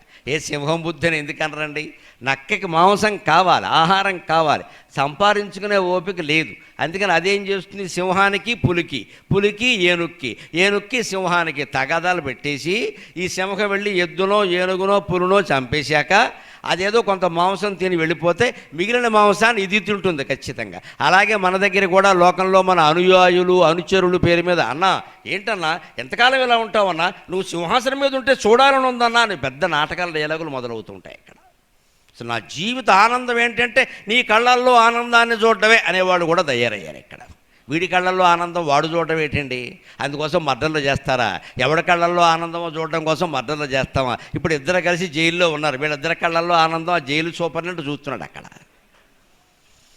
ఎవడి కళ్ళల్లోనూ ఆనందం కోసం మనం మర్డర్ చేస్తామండి ఇక్కడ. ఎంత విచిత్రమైన మాటలు వినపడుతున్నాయి ప్రపంచంలో. నీకోసం నువ్వు చేయవా? అదే కదా కృష్ణుడు చెప్పింది, నీకు కానప్పుడు నీకెందుకయ్యా ఇదంతా? అసలు సంపాదించిందంతా మనం అనుభవిస్తున్నామని ఆలోచించాలి కదా. అనుభవించినప్పుడు దేనికండి ఇవన్నీ? స్వారీ చేయని గుర్రంబు వరవిక్రయ నాటకంలో కాళ్ళకూరు నారాయణరావు గారు చెబుతాడు, సంపదంతా అనుభవిస్తున్నావా లేదో చూసుకో, అనుభవించకపోతే ఇవన్నీ దండగేని కొన్ని వస్తువులు చూపిస్తాడు. స్వారీ చేయని గుర్రంబు చదవనట్టి పుస్తకంబును సేవింపబోని మందు, స్వారీ చేయని గుర్రంబు చదవనట్టి పుస్తకంబును సేవింపబోని మందు, ఆరగింపని వంటకంబు అనుభవింపని ధనమును వ్యర్థములనుట వినమే అంటాడు ఆయన. ఓ గుర్రాన్ని తెచ్చుకున్నట్ట, అరేబియన్ హార్స్ అన్నాడు. దానికి ఎంతసేపు గడ్డి గాదం పెట్టడమే సరిపోయింది, గుగ్గిళ్ళు పెట్టడమే సరిపోయింది. ఎందుకంటే దాన్ని ఎక్కడానికి ఈయనకి భయం. మరి ఎందుకు తెచ్చుకున్నట్టు పని లేక అరేబియా గుర్రం తెచ్చా అంటే వీడి దగ్గర అనాకాసు తీసుకుని పనిచేసేవాడు ఉంటాడు, వాడు ఎక్కుతాడు అంటే వాడి కోసం వీడు తెచ్చాడనమాట. ఎంతకంటే మూర్ఖుడు ఉంటాడా? నువ్వు అరేబియా నుంచి గుర్రం తీసుకొస్తావా? నీకు ఎక్కడం చేత కానప్పుడు, స్వారీ చేసే ధైర్యం లేనప్పుడు, మా ఇంట్లో అరేబియన్ హార్స్ ఉంటే అడ్డగాడిది ఉంటే రెండూ ఒకటే ఇక్కడ. స్వారీ చేయనప్పుడు గుర్రం ఎందుకు? అలాగే మనలో ఇంకా చాలామంది గ్రహించాల్సిన విషయం, చదవనట్టి పుస్తకం. మీ అందరి ఇళ్లల్లో మీరు చదవని పుస్తకాలు ఎన్ని ఉన్నాయో చూడండి, వెంటనే చదవడం మొదలెట్టండి. మనలో చాలామందికి ఒక అలవాటు ఏమిటి అంటే, I have a good collection of entire Ramayanam and entire Mahabharata. Entire వీడు వెళ్ళిపోతాడు ఎక్కడి నుంచి. రామాయణం అంతా ఉందిట ఆయన దగ్గర, భారతం అంతా ఉంది. దేనికి? చదవడానికి. పైగా మా బోటిగాళ్ళం ఎవరైనా జమీందారుల ఇంటికి వెడితే మాకు చూపిస్తారు, మీరు చూడాలండి అని పిలిచి వాల్మీకి రామాయణం మొత్తం ఉంది. ఎక్కడుంది? బూజుబట్టి ఉంది, ఈయన ఒక ముక్క చదవాలా? దేనికి కొన్నావు? పైగా మాకు చూడడానికి ఆసక్తి ఉన్నది కానీ మేము ఎప్పుడూ చదివాం దాన్ని, చదవబట్టేగా మాట్లాడుతున్నది. మాకేముంది ఆసక్తి? మన పెళ్లి ఆల్బమ్ ఉంటుంది ఉదాహరణకి, ఇంతకంటే పెంట పైన నాకు ఇంకోటి కనపడదు. పెళ్లి ఆల్బమ్, ఇంత పెద్ద ఆల్బమ్ పెడతారండి. ఇప్పుడు 5 లక్షలు 10 లక్షలు ఇంత ఆల్బమ్. ఏం చేస్తారు? హాల్లో టీపాయి మీద పెడతారు. ఎవడన్నా వస్తే ఈ లోపల మనిషి బయటకు వచ్చేలాగా ఈ ఆల్బమ్ వాడి మొహాన్ని బారేస్తారు చూడమని. వాడు ఒక్క మొహం చూడడం, మీ పేడ మొహాలు ఏవి చూడడం వాడికి ఇష్టం ఉండదు. అది వాడి పెళ్ళి కాదు. వాడు ఏం చేస్తాడు? 2 ఫోటోలు తిప్పుతాడు, అందులో తాను ఎక్కడైనా ఉన్నాడా అని చూస్తాడు ఖచ్చితంగా. ఇన్ని పెళ్లి ఫోటోలు మనం 5 లక్షల ఆల్బమ్ వాడు మొహం మీద పెడితే వాడు చేసేది ఏమిటి అంటే, నేను వచ్చి అక్కడ నుంచున్నాను కదా, ఆ ఫోటో ఏది అర్థమైపోయిందంటే మనుషుల స్వార్థం. ఆ ఒక్క ఫోటో చూసి అవతల బారేస్తాడు. అంటే మన మొహం చూడడం వాడికి ఇష్టం లేదు కదా, వాడికి ఎందుకు ఇచ్చినట్టు, ఇది అసలు ఎందుకు తీయించినట్టు? మనము మన మొహమే చూసుకుంటాం, వాడు వాడి మొహమే చూసుకుంటాడు. ఆల్బమ్ దేనికంటే పని లేక ఫోటో స్టూడియోలో వాడు బాగుపడ్డానిక? మన మొహం చూసుకోవాలంటే అద్దంలో చూసుకోవచ్చుగా, ఆల్బమ్ ఎందుకు? ఇది మన అజ్ఞానం అంతా ఇక్కడే ఉంటుంది. అనవసరంగా కోట్లు కోట్లు కోట్లు ఖర్చు పెడుతున్నాను. అదే చెబుతున్నాను, చదవనట్టి పుస్తకం, నువ్వు చదవని పుస్తకం నీ దగ్గర దేనికి? నేను 10 ఏళ్ల క్రితం ఓసారి మా గురువుగారు అబ్బాయి ఉన్నాడు కాబట్టి మా గురువు గారి పాదాల సాక్షిగా చెబుతున్నా. 10 ఏళ్ల క్రితం ఓసారి హైదరాబాదు నేను వెళ్ళి మకాం పెట్టాక మా గ్రంథాలయంలో ఎన్ని పుస్తకాలు ఉన్నాయో లెక్క పెట్టాను. నా సొంత గ్రంథాలయంలో 1160 పుస్తకాలు ఉన్నాయండి. అందులో నేను ఎన్ని చదివానో రాశా. 550 చదివానండి, ఇంకా మిగిలినవి చదవాలా. ఆ రోజు నేను ఏం నిర్ణయించుకున్నానంటే 10 ఏళ్ల క్రితం ఈ గ్రంథాలయంలో ఉండే పుస్తకాలు మొత్తం చదివే వరకు కొత్త పుస్తకం కొనొద్దు అని నిర్ణయించుకున్నాను. మరి ఇంకెందుకు ఊరికి తెచ్చిపెట్టుకోవడం? ఇక్కడ గుడ్ కలెక్షన్ కోడిగుడ్డు కలెక్షన్ దేనికి ఇక్కడ? ఆ నియమం వల్ల నేను ఇవాళ నిజంగానే మా గురువు గారి పాదాల సాక్షిగా చెబుతున్నా, 1160 పుస్తకాలు పూర్తిగా చదివాను. నేను పూర్తిగా చదివాను, ఏది వదల. షూటింగ్ వెళ్ళినా సరే, మీటింగ్ వెళ్ళినా సరే కారులో పుస్తకం పట్టుకెళ్ళడమే. అవసరమైతే రాత్రి లైట్ టార్చ్ లైట్ కూడా పట్టుకెళ్ళేవాడిని. అంతే పట్టుదలగా చదివాం. హైదరాబాదులో ట్రాఫిక్ జామ్ వల్ల బాగుపడిన వ్యక్తి ఎవరన్నా ఉంటే నేను ఒక్కడే. నేను ఎప్పుడు ట్రాఫిక్ జామ్లో విసుగు తేలా. ఎందుకంటే డ్రైవర్ ఎవడో స్టూడియో వాళ్ళు కారు పంపించారు, వాళ్ళ డ్రైవర్ వాడు ఉన్నాడు, ఆయన కంగారు పెట్టామనుకోండి ఎవడో గుద్దేస్తాడు, ప్రాణం పోతుంది. ఇక్కడ మనకి ఎందుకు వచ్చింది? వాడు నడుపు పైగా ఇంటికి వెళ్ళాలని ఆయనకి ఉంది కదా, నాకే కాదుగా డ్రైవర్కి కూడా ఉంది కదా. నాకంటే ముందు ఆయన వెళ్ళాలి, తీసుకెళ్తాడు ఖచ్చితంగా. తొందరగా ఇంతేంటాయా అంటే గుద్దేస్తాడు దేనికో. ఇక్కడ నేను ఏమీ మాట్లాడకుండా వెనక సీట్లో కూర్చుని పుస్తకం చదువుకుంటే ఆశ్చర్యకరంగా కాళిదాసు నాటకాలన్నీ నేను ట్రాఫిక్ జామ్లో చదివా. కాళిదాసు నాటకాలు. ఎంత సమయం వృధా చేస్తున్నామండి మనం. మన ఇంట్లో చదవని పుస్తకం ఉంది అంటే తినని అన్నం మనమేనా తింటాం, ఎవరికైనా పెట్టాలి కదా, లేకపోతే కుళ్ళిపోతుంది. చదవని పుస్తకం కూడా అంతేనండి. పిల్లలు చదువుతారని, పిల్లలు ఎవరయ్యా చదవడానికి, వాళ్ళు కూడా ఏమంటారంటే మీరు చదవడం వాళ్ళు చూడలేదు కాబట్టి. మా నాన్నగారు చాలా సేకరించారండి, ఆయనకి అదో పిచ్చి అంటాడు ఈ సన్నాసి. అది లెక్క. మనం కష్టపడి పుస్తకాలు కొన్నది పిచ్చి మీద పోవడానికి అనమాట. ఆయనకి అదో పిచ్చి అండి అంటాడు. వాడు చదవడం ముందు మనం చదవాలి ఖచ్చితంగా. అందుకే చెబుతున్నాడు కాళ్ళకూరు నారాయణరావు గారు, స్వారీ చేయని గుర్రంబు చదవనట్టి పుస్తకంబు, అంతేకాదు సేవింపబోని మందు. డాక్టర్ గారి దగ్గరికి వెళ్ళాం, ఏదో ఇబ్బంది ఉండి ఆయన బిళ్ళలు రాశాడు. మీకు వేసుకోవడం ఇష్టం లేకపోతే రాయొద్దని చెప్పండి, మామూలుగా తగ్గే ఉపాయం చెప్పమనండి. లేదు ఇష్టమై రాయమన్నప్పుడు వేసుకోవాలా వద్దా? వేసుకోవాలి కదా ఖచ్చితంగా. ఒక డాక్టర్ గారి దగ్గరికి వెళ్ళాట, జ్వరం వచ్చినా వెళ్ళడం లేదు. వెళ్ళకపోతే ఆయన ఫ్రెండ్ ఒకడు ఉన్నాడు పక్కనే, ఒరే వెళ్ళాలరా యాంటీబయాటిక్ వాడాలరా, లేకపోతే తగ్గదురా అంటే, ఉండరా అదే తగ్గుతుంది, ఏంది డాక్టర్ అంటా ఊరికే రంపబడితే. డాక్టర్ దగ్గరికి వెడితే వారం రోజులు, ఇంట్లో కూర్చుంటే 7 రోజులు, ఏదన్నా ఒకటే అన్నట్ట. వాడి వేదాంతం వాడిది. అయినా సరే ఈ స్నేహితుడు బలవంతంగా తీసుకెళ్ళాడు. పాపం ప్రేమ కదా, రారా వెళ్ళాలి నీకు తెలియదు అంటే ఆ డాక్టర్ గారి దగ్గరికి వెళ్ళాడు. అక్కడ ఆయన ఏవో చూసిన తర్వాత మందులు అవి రాశాడు. తర్వాత డాక్టర్ గారు ఫీజు ఎంత అన్నాడు. ఆయన ఏదో 2000 అడిగాడు. వీడు వెంటనే 2000 ఇచ్చేసాడు. రాగానే ఈ ఫ్రెండ్ అన్నాడు, అదేంటి అలా అడగగానే ఇచ్చేయకూడదురా, డాక్టర్లు సహజంగా అలా వసూలు చేస్తారు, మనకు తెలుస్తున్నాయని కదా, తగ్గించమని అడగాలంటే పోనీ వీడు అన్నట్టు, పోన్లేరా ఆయన కూడా బతకాలి కదా అన్నట్ట. వచ్చాడు, ఆ మందులు రాశారు కదా, పొద్దున్న 3 సాయంత్రం 3 5 6 12 బిళ్ళలు రాశాడు. ఇవన్నీ కొనేశాడు మొత్తం. కొంటుంటే అన్నట్టు ఈ ఫ్రెండ్, అన్నీ కొనకూడదురా బాబు, వాళ్ళు వ్యాపారం కోసం రాస్తారు. ఆ మందుల షాప్ ఎవరిది? ఆయన బావమరిదే, అందుకే రాస్తారు. అవన్నీ కొనకూడదు, అందులో సగమే కొనాలి అన్నట్ట. పోన్లేరా వాడు కూడా బతకాలిగా అన్నట్ట. డాక్టర్ గారికి అంత డబ్బు ఎందుకు ఇచ్చావంటే ఆయన కూడా బతకాలి కదా అన్నాడు. మందులన్నీ ఎందుకు కొన్నావంటే వాడు కూడా బతకాలి కదా అన్నాడు. బయటకు వచ్చారట. ఈ మందులు మొత్తం తీసుకెళ్ళి వెళ్ళిపోతుంటే మురుగు కాలువలో, సైడ్ కాలువలో పారేసాట. అదేమిట్రా పారేసావంటే నేను కూడా బతకాలి కదా అన్నట్ట. మొత్తం మన జీవితం అంతా అజ్ఞానం ఇలాగే ఉంటుందండి. ఎవరి కోసమో డాక్టర్ దగ్గరికి వెడతాం, మనకి నమ్మకం లేదు. ఎందుకోసమో వాళ్ళు మందులు రాస్తారు, మనం వాడం. మరి వాడని మందు ఎందుకు రాయించుకున్నావు? రేపు పొద్దున తగ్గలేదంటే డాక్టర్ ఏం చేస్తాడు? మందులు వాడేవండి, అన్నీ వాడారండి, అబద్ధం. వాడితే తగ్గేది. ఆయన ఊరికే రాయలేదు కదా, వాడితే తగ్గేది, వాడలేదు. ఆయన గమనించాడు, వాడలేదు, దా ఆపరేషన్ చేద్దామంటాడు, అయిపోయింది లెక్క, అరకరం అమ్మేయాలి. ఇప్పుడు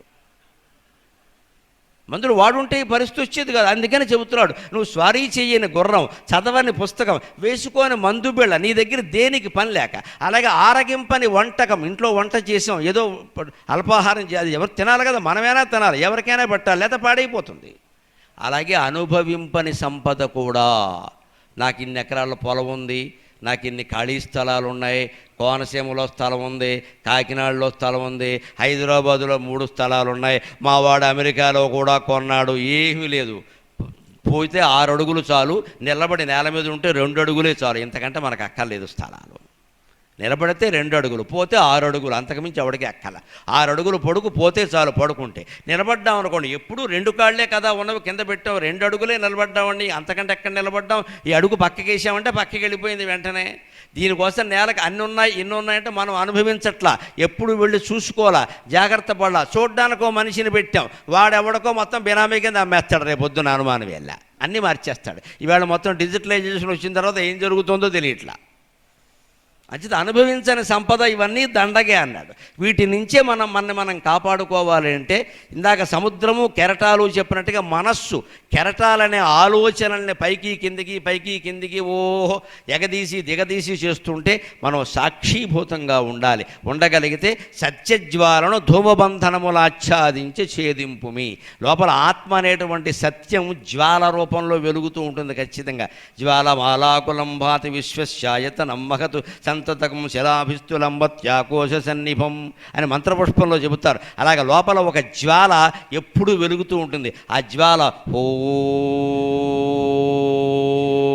ఓం ఓం అని శబ్దం చేస్తుంది. మీరు ఇంటికి వెళ్ళి ఏకాంతంగా ఓ చోట కూర్చొని లోపలికి చూపు పోనిచ్చి కళ్ళజోడు తీసి పక్కనెట్టేసి కళ్ళు కూడా మూసుకుని లోపలికి చూస్తూ ఈ 2 చెవుల్లో వేళ్ళు పెట్టుకోండి, లోపలికి వినండి. ఖచ్చితంగా ఓం అనే శబ్దం వినపడుతుంది. లోపల నాభి నుంచి వచ్చేటువంటి జీవ సంబంధమైన జ్వాల పైకి ఎప్పుడూ నిరంతరం ఓం అని మోగుతూనే ఉంటుంది.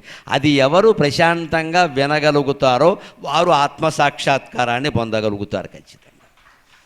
దీనికి కులం లేదు, మతం లేదు, ప్రాంతం లేదు, స్త్రీ పురుష భేదం లేదు, ఎవరైనా చేయొచ్చు. చేయగలిగితే చిన్నపిల్లలు కూడా చేయొచ్చు, కానీ సాధ్యం కాదు వాళ్ళకి. మనకి సాధ్యమే. ఇప్పటికే 40 ఏళ్ళు గడిపాం, 50 ఏళ్ళు గడిపాం, 60 ఏళ్ళు గడిపాం, 70 ఏళ్ళు గడిపాం. ఇంకా గడపడానికి ఏళ్ళు ఉన్నాయో లేదో మనకి తెలియదు. రేపే మృత్యువు రావచ్చు, ఎవరైనా చెబుతారా దానికి? అందుకని ఆ లోపలి జ్వాలను మనం గమనించి సత్యజ్వాల, దాన్ని ఈ ఆలోచనలు, ఆధిపత్యాలు, అహంకారాలు, పదవులు, పీఠాలు, పాండిత్యాలు అనే ధూమజ్వాల పొగ కమ్మేసింది బాగా. ఈ పొగ కమ్మకుండా ఉండాలి అంటే మనం రోజు ఇంటి దగ్గర పొద్దున్న అరగంట, సాయంత్రం అరగంట కేటాయించుకొని కళ్ళు మూసేసుకుని లోపలికి చూడాలి. ముఖ్యంగా అనుభవం మీద చెబుతున్నా, లోపలికి మీరు చూస్తూ భూమధ్యంలో దృష్టి పెట్టండి, కనుబొమ్మల మధ్యలో లోపలికి చూస్తూ కనుబొమ్మల మధ్యలో దృష్టి పెట్టండి. అప్పుడు నీలం రంగు కిరణాలు వలయాలు, నీలం రంగు వలయాలు ఇలా తిరుగుతున్నట్టుగా ఉంటాయి, బయటికి ఎడుతూ ఉంటాయి, లోపలికి వస్తూ ఉంటాయి, బయటికి ఎడుతూ ఉంటాయి, లోపలికి వస్తుంటాయి. వాటితో పాటుగా వెళ్ళిపోకుండా తరంగాలతో పాటు ప్రయాణం చేసినట్టు చేయకుండా అవి అలాగే వెడుతూ ఉంటే నిశ్చలంగా మనస్సు నుంచే ప్రయత్నం చేయండి. అపరిమితమైన ఆనందాన్ని పొందుతారు. అహంభావరహితమైన ఆనందం అంటే అదే ఖచ్చితంగా. అది పొద్దున్న అరగంట, సాయంత్రం అరగంట మీ ఇంటి దగ్గర మీరు అభ్యాసం చేయొచ్చు. అప్పుడు మనం లోకంలో అనుభవించే భోగాల కంటే, లోకంలో పొందే పదవుల కంటే, లోకంలో చేసేటువంటి సేవల కంటే అన్నిటికంటే కూడా ఆత్మానందం గొప్పదనే విషయం అర్థమైపోతుంది. అప్పుడు ఎలా ఉంటాం? ఆత్మానందం పొందినా, ఆత్మసాక్షాత్కారం పొందినా, అహంకారం లేకపోయినా మనమేమో ఎక్కడికి పోం, ఇక్కడే ఉంటాం, ఇదే సంస్థలో ఉంటాం, ఇదే పనులు చేస్తూనే ఉంటాం. కానీ ఇదివరకు కంటే చాలా ఆనందంగా చేస్తాం, ఉత్సాహంగా చేస్తాం ఖచ్చితంగా. అది తెలిసినవాడు, అది పొందినవాడు కాబట్టే శ్రీకృష్ణ పరమాత్మ సారథ్యం చేశాడు. మీరు గమనించండి, సారథ్యం అంటే ఏం పదవి అంటే అది? సారథ్యం అంటే ఏం పదవి? కనీసం రధికుడు కాదు, పోనీ సలహా ఇచ్చేవాడు కాదు, చక్రరక్షకుడు కాదు, సారథి. ముందు కూర్చుంటాడు. పైగా ఇంకో రహస్యం చెబుతాను, కాస్త మనస్సులకు తెలుస్తుంది భగవంతుడు ఎటువంటి పనికి ఒప్పుకున్నాడు. సారథి ముందు కూర్చుంటాడు కదండి, రధికుడు నుంచుని ఉంటాడు కదా.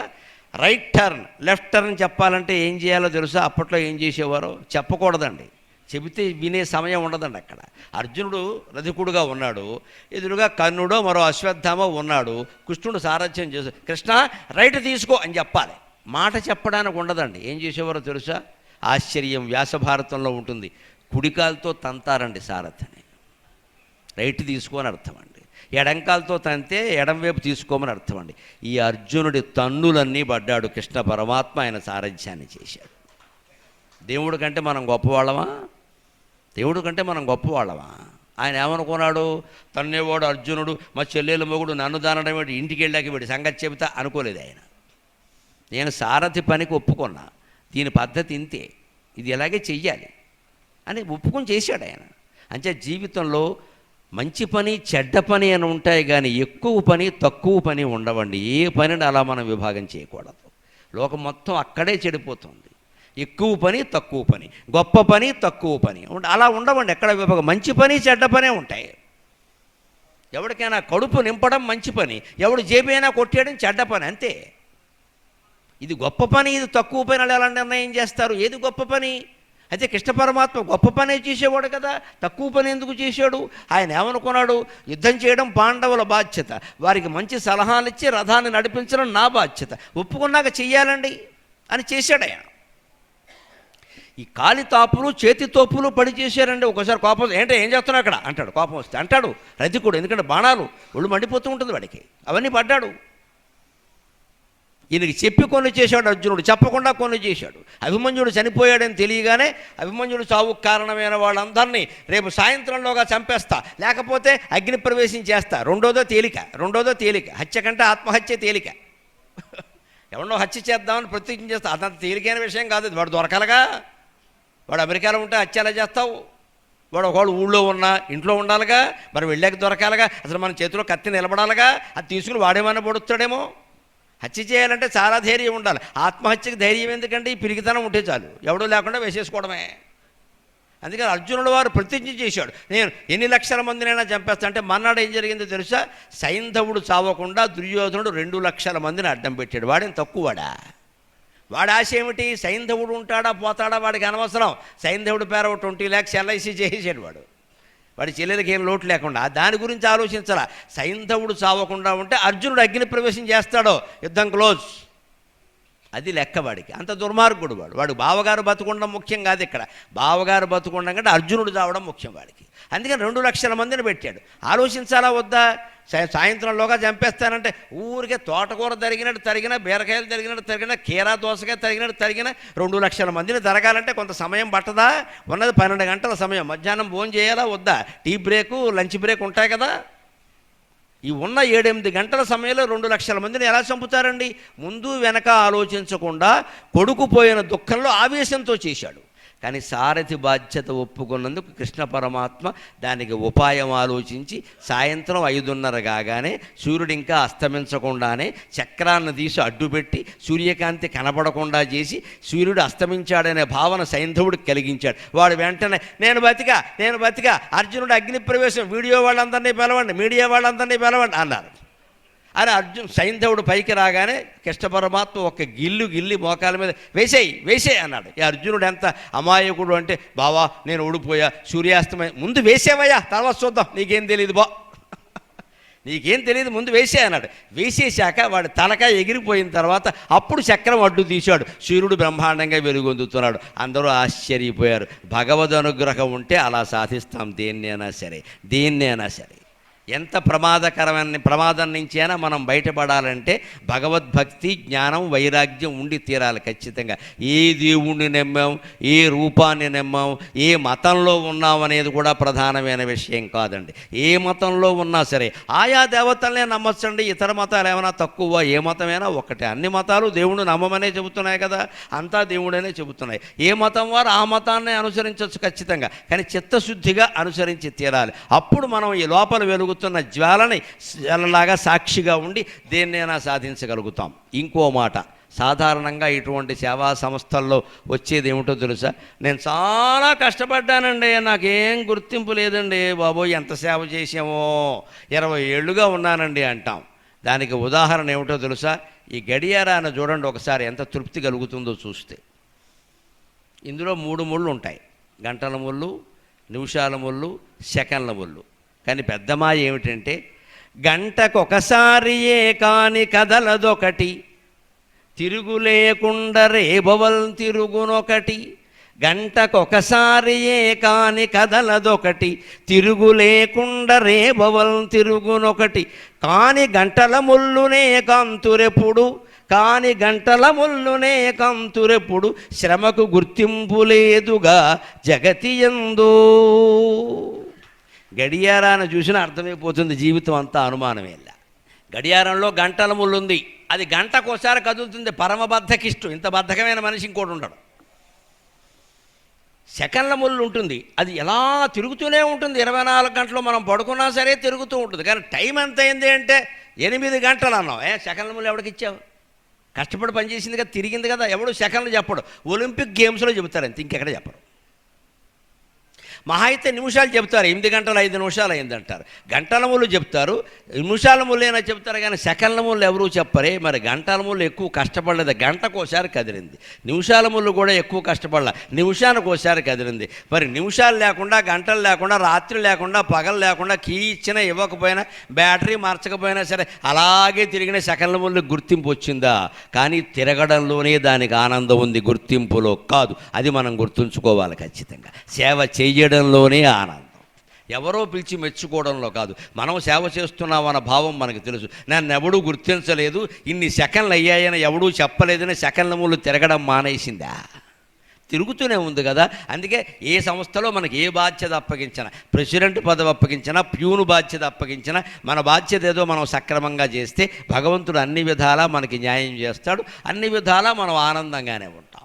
ఇంకొక మాట, ఎప్పుడూ ఎంత పెద్దవాడికైనా ఒక చిన్నవాడి సాయం లేకుండా ఏ పని జరగదండి.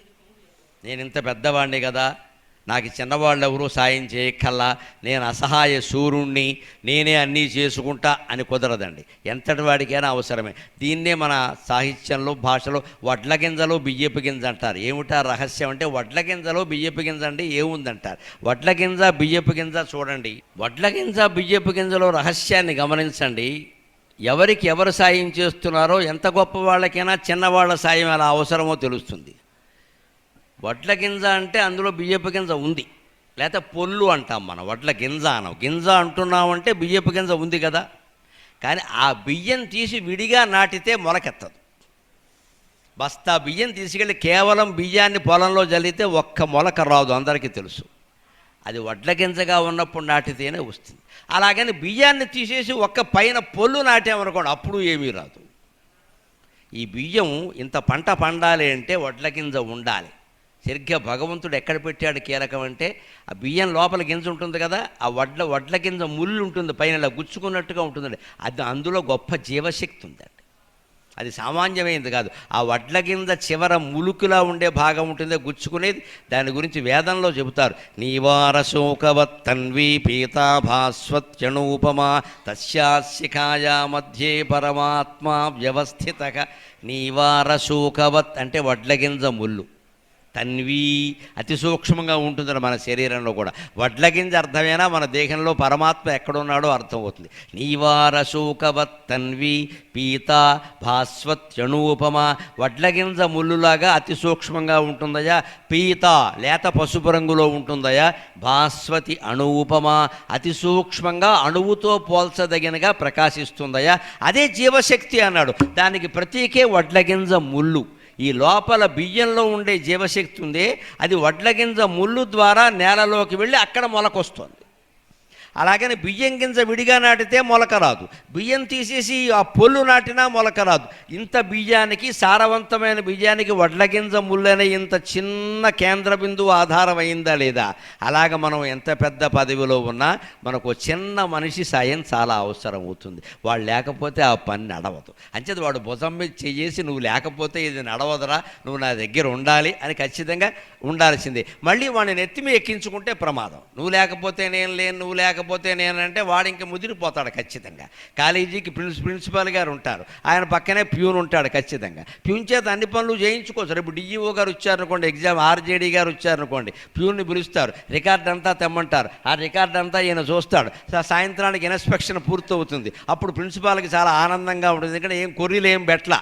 అప్పుడు వెంటనే అప్పారావుని పిలిచి ప్యూన్ని, అప్పారావు నువ్వు ఉండబట్టి బాగా జరిగింది, ఆ సమయానికి రికార్డ్ అంతా అందించేవయ్యా, ఈ 100 రూపాయలు ఉండని అని ప్రిన్సిపాల్ ప్యూనికి 100 రూపాయలు ఇచ్చాడు అనుకోండి, అప్పారావుకి అది చాలా ఆనందం. ఆయన తీసుకునే 20,000 రూపాయల జీతం కంటే ఈ 100 ఆనందం. ఇంటికి పట్టుకెళ్ళి మా ప్రిన్సిపాల్ గారు నాకు 100 ఇచ్చారని చెబుతాడు. కానీ అప్పారావు ఇంకా ముదిరిపోయి రేపు కాలేజీ రిజల్ట్ బాగా వచ్చినప్పుడు ప్రిన్సిపాల్ దగ్గరికి వచ్చి, బాగా చేసావయ్యా ప్రిన్సిపాల్, బ్రహ్మాండంగా వచ్చింది, ఈ 100 ఉండని అని ప్రిన్సిపాల్ జేబులో 100 పడితే కొంపలు అంటుకుంటాయి. సమానత్వం అంటే ఉన్న మనుషుల్ని ఉన్నట్టు గౌరవించడం కాదు, ఎవరిని ఎలా గౌరవించాలో అలా గౌరవించడమే సమానత్వం. ఎవరిని ఎలా చూడాలో అలా చూడాలి. కిందవాడు కిందవాడే, పైవాడు పైవాడే, ఏం కలిసిపోరు ఇక్కడ. కానీ ఆయనకి ఇచ్చే మర్యాద ఆయనకి ఇచ్చేయి. అప్పారావుని పిలిచి భుజం మీద చేసి మాట్లాడు, ఒక 100 రూపాయలు ఇచ్చి సంతోషిస్తాడు అంతే. మళ్ళీ అప్పారావు వచ్చి ప్రిన్సిపాల్ గారి భుజం మీద చేయకూడదు, ఆ చనువు రాకూడదు. వచ్చిందంటే ఆయన పని చేయడు, ఇంకా నువ్వే గంట కొట్టుకోమంటాడు. అంచేది ఎక్కడ ఉంచవలసిన వాడిని అక్కడ ఉంచాలి, కానీ ప్రేమించాలి, మర్యాద చూపించాలి. ఆకలి వేసింది, ప్రిన్సిపాల్ ఆకలి ఒకటి, ప్యూన్ ఆకలి ఒకటి కాదండి. రాజుగారు ఆకలి ఒకటి, బంటు ఆకలి ఒకటి కాదండి. యజమాని ఆకలి ఒకటి, నౌకరు ఆకలి ఒకటి కాదండి. ఎవరికైనా ఆకలి ఒకటే. మనకు ఎంత పెద్ద కారు కొనుక్కున్నా సరే, మనం ఎన్ని విహారాలు చేసినా సరే, మనం ఎక్కడైనా దిగి హోటల్ గడుతున్నాం అనుకో, డ్రైవర్కో 100 200 ఇచ్చి భోజనం చేయమని చెప్పాలి. మనతో పాటు మన పక్కన కూర్చొని చేసినా చేయకపోయినా ఆయనకు 100 150 ఇచ్చేయాలి. వెంటనే నేను చేసి వస్తానయ్యా, నువ్వు కూడా చేసే అని చెప్పాలి. అంతేగాని మనం ఏమీ లేకుండా మన దాన్ని మనం పెళ్లి పార్టీకి వెళ్ళిపోతే, మనం 12ంటికి వెళ్ళిన వాళ్ళ 3ంటికి వస్తే డ్రైవర్ ఏమైపోతాడండి? ఆయన ఏమనుకుంటాడు, ఈయనకి ఎంతసేపు ఈయన పనులే కానీ మా పొట్ట కనపట్లేదు, ఎక్కడ మాకు వెళ్ళాలో తెలియదు, ఉండాలో తెలియదు, చెప్పలేదు, కనీసం నన్ను పొమ్మని చెప్తే నేనైనా భోజనం చేసి వచ్చామని అనుకుంటాడు కదా. అదే 100 150 ఆయన చేతిలో పెట్టామనుకోండి, మా అయ్యగారికి మేమంటే ఎంత ప్రేమో నిజంగానే, ఆయనకంటే ముందు మమ్మల్ని చూస్తారు అని ఎప్పుడు ఇంట్లో బిడ్డలా ఉంటాడు. కింది వర్గాల వారిని మనం చూసే విధానం అది. ప్రేమిస్తే చాలు, నెత్తిమి పెట్టుకోక్కర్లేదు. మన ఆకలి వారి ఆకలి ఒకటే, మన గౌరవం వారి గౌరవం ఒకటే అని జాగ్రత్తగా చూసుకుంటే సరిపోతుంది. అప్పుడు అందరం ఆనందంగా ఉంటాం. గంటల ముళ్ళు, నిమిషాల ముళ్ళు, సెకండ్ల ముళ్ళు ఈ తేడాలు ఉండవు. ఎందుకంటే సెకండ్ల ముళ్ళు ఇలా తిరిగితే తప్ప 60 సార్లు నిమిషాల ముళ్ళు కదలదు, నిమిషాల ముళ్ళు 60 సార్లు తిరిగితే తప్ప గంటల ముళ్ళు కదలదు. అంటే గంటల ముళ్ళు ఎంత గొప్పదైనా, గంటను చూసి మనం సమయం చెప్పినా సెకండ్ల ముళ్ళు మీద ఆధారపడిందా లేదా. అలాగని దాన్ని స్థానాలు మార్చేసేవరకుండా గడియారం చెడిపోయిందా లేదా. ఎవరి స్థానాలు మార్చక్కర్లేదు. ఎవరికి ఇచ్చేటువంటి గౌరవాన్ని వారికి ఇవ్వగలిగితే అన్నీ ఖచ్చితంగానే ఉంటాయి. ఇదే మనం ఆలోచించుకోవలసిన మాట. ఇంకొకటి ఏమిటి అంటే, మనం అధ్యక్షులు అవుతున్నాం, కార్యదర్శులు అవుతున్నాం, బయట కూడా అనేక రకాల రాజకీయాల్లో శాసనసభ్యులు అవుతున్నారు, మంత్రులు అవుతున్నారు. అందరం ఆలోచించాల్సింది ఒక్కటే, నాయకుడైన వాడు ఎవరైనా సరే, మీ అందరినీ నేను పరిపాలిస్తాను, మీ అందరి బాగోగులు నేను చూసుకుంటాను, మీకు ఏం జరిగినా నాదే పూచి అంటారు కదండి. వాళ్ళందరికీ తత్వశాస్త్రం సమాధానం చెబుతోంది. పౌరులనెల్ల మేము పరిపాలన చేసెదమండ్రు నాయకుల్, పౌరులనెల్ల మేము పరిపాలన చేసెదమండ్రు నాయకుల్, ధీరులు స్వీయ చిత్తముల తీరును పాలన చేయజాలరు, స్వీయ చిత్తముల తీరును పాలన చేయజాలరు, ఆధారములను సమస్తము ప్రదర్శన చేసెడి శాస్త్రవేత్తలున్, ఆధారములను సమస్తము ప్రదర్శన చేసెడి శాస్త్రవేత్తలున్, వారిని గూర్చి వారలు ఒక వాక్యము బల్కగలేరు చిత్రమౌ, వారిని గూర్చి వారలు ఒక వాక్యము బల్కగలేరు చిత్రమౌ. నాయకులు చాలామంది, పదవుల్లో ఉండేవాళ్ళు చాలామంది, మీ అందరినీ మేము పరిపాలిస్తాం, మీ బాగోగులు చూసుకుంటాం, మీకందరికీ మేము బాధ్యత వహిస్తామంటారు. ఆయన మనస్సు బాగోగులు ఆయన చూసుకోగలడా? ఆయన మనస్సును ఆయన పరిపాలన చేసుకోగలడా? ఆయన మనస్సును ఆయన అదుపులో పెట్టుకోగలడా? తన మనస్సును తాను అదుపులో పెట్టుకోలేని వాడు ప్రపంచాన్ని అంతటి పరిపాలిస్తాడా? సాధ్యమయ్యే విషయమేనా అది? అది తత్వవేత్తలు కృష్ణమూర్తి గారు లాంటి వారి ప్రశ్న. పౌరులనెల్ల మేము పరిపాలన చేసేది ఉండరు. పీఠానికి ఎక్కిన వాళ్ళు ఎవరైనా మీ అందరి బాగోగులు చూసుకుంటాం, ఇదివరకంటే బాగా చూసుకుంటాం, ఇటువంటి వాడు ఎవడు రెడీనట్టుగా చూసుకుంటాం అని ప్రతిజ్ఞలు చేస్తారే. ముందు మన మనస్సును మనం చూసుకోగలుగుతున్నావా? మన మనస్సునే మనం చూసుకోలేని వాళ్ళం, బయట వాళ్ళందరినీ మనం ఎక్కడ చక్కబెడతామండి. అలాగే శాస్త్రవేత్తలు ఉంటారు, విజ్ఞానవేత్తలు చాలా కనిపెడతారు, గొప్ప గొప్ప శాస్త్ర పరిశోధనలు చేస్తారు, ఎన్నో ఆధారములను సమస్తము ప్రదర్శన చేస్తారు. కానీ అయ్యా నేను అనేది ఏమిటి? నేను అంటున్నావు కదా, ఆ నేను గురించి 2 మాటలు చెప్పవయ్యా అంటే చెప్పలేరు. ఎందుకంటే గొట్టాలు గొడుగులు ప్రయోగశాలల్లో దొరికేది కాదని. దానికి ఉదాహరణ ఏమిటో తాజాగా చెబుతా. పూర్తిగా విజ్ఞాన శాస్త్రం మీదే ఆధారపడితే, ఆత్మజ్ఞానం లేకపోతే, తత్వజ్ఞానం లేకపోతే ఎంత దారుణాలు జీవితంలో జరుగుతాయో తాజా ఉదాహరణ పత్రికలో చూశాను నేను. ఓహో, ఆర్టిఫిషియల్ ఇంటెలిజెన్స్ ఇలా ముంచేయదలుచుకుందన్నమాట లోకాన్ని అనుకున్నా. ఇవాళ వచ్చిన ఉదాహరణ ఏమిటో తెలుసా?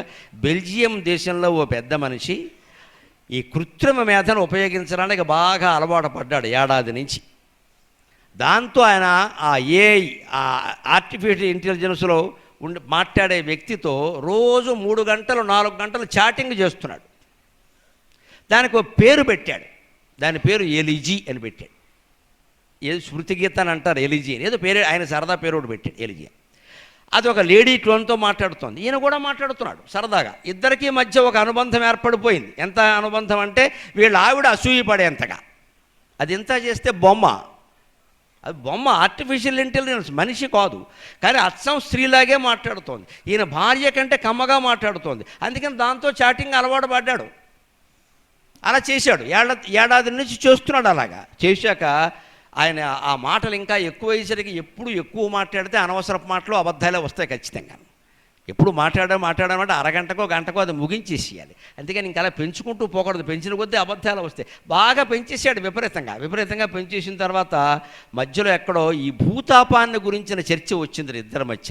వీళ్ళు ఇద్దరు మాట్లాడుకుంటూ ఆడామగా భూతాపం కూడా వీళ్ళకెందుకండి, ఏదో వచ్చింది. అలా వస్తే ఆ లోపల ఎలిజీ ఏం చెప్పింది, భూమి త్వరలో వేడెక్కిపోతుంది, విపరీతంగా వేడెక్కిపోతుంది, ఇంకో 20 ఏళ్లలో మొత్తం భూమండలం మొత్తం అంటుకుపోవడానికి సిద్ధంగా ఉందని చెప్పింది. వెంటనే అయితే నువ్వు నన్ను కాపాడగలవా ఈ భూతాపం నుంచి అన్నట్ట. దా స్వర్గానికి రా, ఇద్దరం కలిసి ఉందాం అని అందిట. అంతే, అది ఆర్టిఫిషియల్. దాని సలహా ఏదో అది చెప్పేసింది. ఈయన వెంటనే ఆశ్చర్యకరంగా అది స్వర్గానికి రమ్మంది కదా అని సాయంత్రానికి ఊరేసేసుకున్నాడు. బొమ్మల మీద, కృత్రిమ మేధ మీద ఆధారపడితే మన మేధ ఏమైపోతుందో చూడండి. పిచ్చి ఎక్కినట్టు ప్రవర్తిస్తారు మనుషుల మీద ఆధారపడితేనే దిక్కు లేదే. బొమ్మల మీద ఆధారపడితే ఏమవుతుంది ఇక్కడ? అదేదో చెప్పడం ఏంటి, స్వర్గానికి రా సుఖంగా ఉంది అంటే అదేం చెప్పింది, టెక్నికల్గా చెప్పింది. భూమండలం అంతా మండిపోతున్నప్పుడు ఇంకెక్కడ ఉంటావయ్యా, స్వర్గంలోనే కదా ఉండవలసింది. దా ఇద్దరం కలిపి అక్కడ కాపురం పెడదా ఉంది. నిజమే అనుకున్నప్పుడు సాయంత్రానికి గురేసుకున్నాడు. అంటే రోజు గంటల తరబడి బొమ్మతో మాట్లాడడం వల్ల ఆ బొమ్మే భార్య అనుకునే స్థితికి వచ్చాడు. ఇక్కడ భార్యను బొమ్మలా చూశాడు. చివరికి ఆ భార్య ఏం ప్రకటన ఇచ్చిందంటే, ఇంతసేపు వీడు మాట్లాడుతుంటే నేను పట్టించుకోలేదు, నాదే తప్పు, దాని నుంచి విడదీసి ఉండాల్సింది నేను. ఏదో మాట్లాడుతున్నాళ్లే కాలక్షేపం అనుకున్నా, ఇంత కొంప ముంచేస్తాడని నాకు తెలియదు, ఎల్ఐసి అయినా చేసి ఉండాల్సిందే దేవుడ.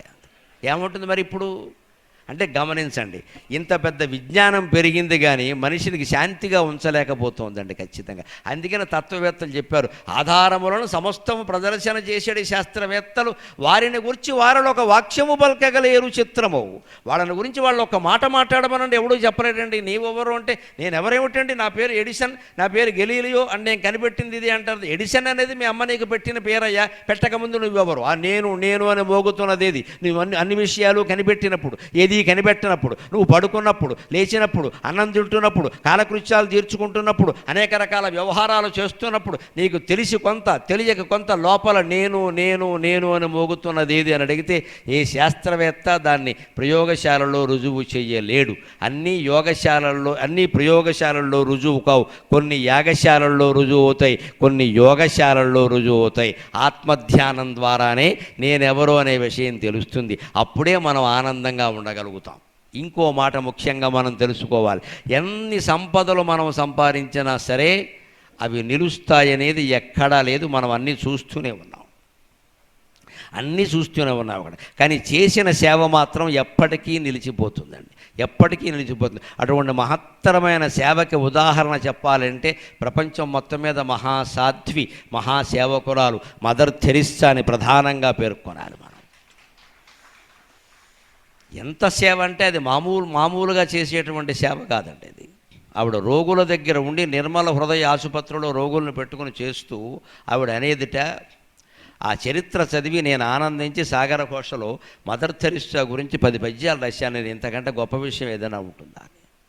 నీ మరణమ్ము నాపుటకునే సరిపోవను గాని, నీ మరణమ్ము నాపుటకునే సరిపోవను గాని, భూమి నిన్ను ఓమినయంత కాలమును ఓపికగా పరిచర్య చేసెదన్, భూమి నిన్ను ఓమినయంత కాలమును ఓపికగా పరిచర్య చేసెదన్, ప్రేమను పంచిపెట్టెదను భీతిని వీడుమటన్న పల్కులే, ప్రేమను పంచిపెట్టెదను భీతిని వీడుమటన్న పల్కులే ఆమెయొసంగు ఔషధములు ఆమెయొసంగు ఔషధములు ఆమెతలు ఆయువు వీచువాయువుల్ ఆమెయొసంగు ఔషధములు ఆమెతలు ఆయువు వీచువాయువుల్. ఆవిడ ప్రతి రోగి దగ్గర చెప్పేదిట, కుష్ఠరోగి దగ్గర ఏ రోగం ఉన్నా సరే, నీ మరణాన్ని ఆపడానికి నేను సరిపోనయ్యా, నేనేం దేవుణ్ణి కాదు, నీ ఆయుర్దాయం ప్రకారమే నువ్వు ఉంటావు, కానీ నేను ఒకటి చేయగలను, ఈ భూమి మీద నువ్వు ఎంతకాలం ఉంటావో అంతకాలము ప్రేమగా నీకు సేవ చేయగలను, అది ఒక్కటే నేను చేయగలను అన్నట్టు. అంత సేవ చేసింది ఆ సాధ్వి. ఆవిడకి ఎన్ని బహుమతులు వచ్చాయో అందరికీ తెలుసు. ఆవిడ సేవలోనే ఆనందం పొందింది కానీ బహుమతుల్లో ఆనందం పొందాల. ఇంకా ఆవిడ చరిత్రలో నేను ఆశ్చర్యపోయిన ఘట్టం ఏమిటంటే, పోప్ జాన్ పాల్ అంటే అందరికీ తెలుసు, ప్రపంచం మొత్తం మీద క్రైస్తవులకు ఆయన అధిపతి. ఇంకా ఆయన మాట వాళ్ళకి వేదవాక్కు. పైగా వాళ్ళ పద్ధతి ప్రకారం ఆయన ఏ దేశానికైనా వస్తే ఆ దేశంలో ఉండే క్రైస్తవ మిషనరీ సంస్థల అధ్యక్షులందరూ రావాలి అక్కడ ఖచ్చితంగా. ప్రోటోకాల్ అంటారు కదా, అదొక పద్ధతి. మదర్ తెరిస్సా వెళ్ళాలి అక్కడ, ఆవిడ పద్ధతి ప్రకారం ఆవిడ వెళ్ళాలి. ఆవిడ బయలుదేరి వెడుతోందట, ఆచారం ప్రకారం వెడుతోంది, ఆయనకు స్వాగతం చెబుతాం ఏదో అని. ఒక రోగి మరణశయ్య మీద ఉండి అమ్మ కొంగు పట్టుకుని, అమ్మా నేను ఇంకొక ఈవేళ ఉంటానో లేదో నాకు తెలియదు, నేను పోయే ముందు నువ్వు నా దగ్గర ఉండాలని నాకు కోరికగా ఉంది అంటే, అంతటి పోప్ జాన్ పాల్కి స్వాగతం చెప్పడం మానేసి ఆ రోగి కోరిక మేరకు ఆవిడ అక్కడ ఉండిపోయింది ఖచ్చితంగా. ఆ మతం నుంచి నన్ను వెలేసినా మంచిదే, నన్నేం బహిష్కరించినా మంచిదే, ఏ శిక్ష వేసినా మంచిదే, కన్నీళ్లతో ప్రార్థిస్తున్న ఈ రోగికి సేవ చేయడం కంటే ఫార్మాలిటీస్ ముఖ్యం కాదు నాకు అని ఆవిడ అక్కడే ఆగిపోయిందండి ఖచ్చితంగా. సేవాభావంలో ఎప్పుడు అలా ఉండాలి ఖచ్చితంగా. అక్కడ మంచం మీద ఉన్నాడు, బాధపడుతున్నాడు ఆయన. అందుకని సేవ చేస్తూ ఆవిడ అనేది, నీ మరణాన్ని నేను ఆపలేను కానీ ఉన్నంతకాలం నీకు సేవ చేస్తా, ప్రేమను పంచి పెడతాను అని ఆవిడ మాట్లాడిన మాటలున్నాయే, అవే ఆమెయొసంగున ఔషధములు. ఆవిడ ఇచ్చిన ట్యాబ్లెట్లన్నీ అవే. ఆమెతలు, ఆమెత అంటే సామెతలాగా విందు, ఆమెత అంటే విందు, తెలుగులో అచ్చ తెలుగు మాట అది, అదే విందు. ఆయువు వీచు వాయువులు, ఆవిడ వాయువు కాదు వీచింది, ఆయువే వీచింది. ఆవిడ అంతటి సేవ చేసింది. కాబట్టి ఆవిడకి జరిగిన సత్కారాలు ఏమిటండి, మనం ఏదో అనుకుంటూ ఉంటాం అప్పుడప్పుడు, ఇంత సేవ చేసాం అంత సేవ చేసాం, మనకు టైటిల్ అయినా ఇవ్వలేదు, గరికిపాటి వారితో ఓ శాలువా అయినా కప్పించలేదు, ఓ ఫోటో అయినా లేదు, ఏం చేసుకుంటాం ఈ ఫోటోలన్నీ పట్టుకెళ్ళి. ఆవిడ చేసిన సేవ ఎటువంటిది అంటే, చేరి వరింపవే ఏరికి ఎంత దూరమున ఎట్టి విపత్తు ఘటిల్లియున్న, ఏరికి ఎంత దూరమున ఎట్టి విపత్తు ఘటిల్లియున్న, శేవారతి తక్షణమ్మచట వ్రాలి అపార కృపన్ భజింపదే, శేవారతి తక్షణమ్మచట వ్రాలి అపార కృపన్ భజింపదే, చేరి వరింపవే మెగశేలును, చేరి వరింపవే మెగశేలును, నోబెలు శాంతి సత్కృతుల్ భారతరత్నముల్, చేరి వరింపవే మెగశేలును, నోబెలు శాంతి సత్కృతుల్ భారతరత్నముల్, ధరకు పండువుగా అదే యథార్హ సత్క్రియల్. ఆవిడ దారిన ఆవిడ ఎక్కడో ఇథియోపియా దేశం నుంచి ఎక్కడి నుంచో వచ్చి ఇక్కడ కలకత్తాలో ఒక ఆశ్రమం నిర్మల హృదయాన్ని పెట్టి, ఎవరు ఏమిస్తారని ఏమీ ఆశించకుండా రోగులకు సేవ చేస్తే దైవానికి సేవ చేసినట్టే అని చేయడం వల్ల ఆవిడని వరించిన బహుమతులు ఎన్ని అన్ని. ఒక మెగసెసే అవార్డు వచ్చింది, నోబెల్ శాంతి బహుమతి వచ్చింది, భారతరత్న ఇచ్చారు ఆవిడ. ఈ దేశానికి కాకపోయినా సరే మన ప్రభుత్వం ఔదార్యాన్ని కూడా అన్ని విధాలా మెచ్చుకోవలసింది. సేవ మాకు ముఖ్యం, దేశం మాకు ముఖ్యం, వారు ఏ మతం వారైనా మనకి ఇబ్బందులా, ఏ కులం వారైనా ఇబ్బందులా అని ఎంతో ఔదార్యంతో చేశారు ఆ పని. అంటే మన సేవ మనం చేసుకుంటూ పెడితే ఖచ్చితంగా మనకు రావాల్సింది వస్తుంది, ఇందులో కంగారు పడవలసింది ఏం లేదు.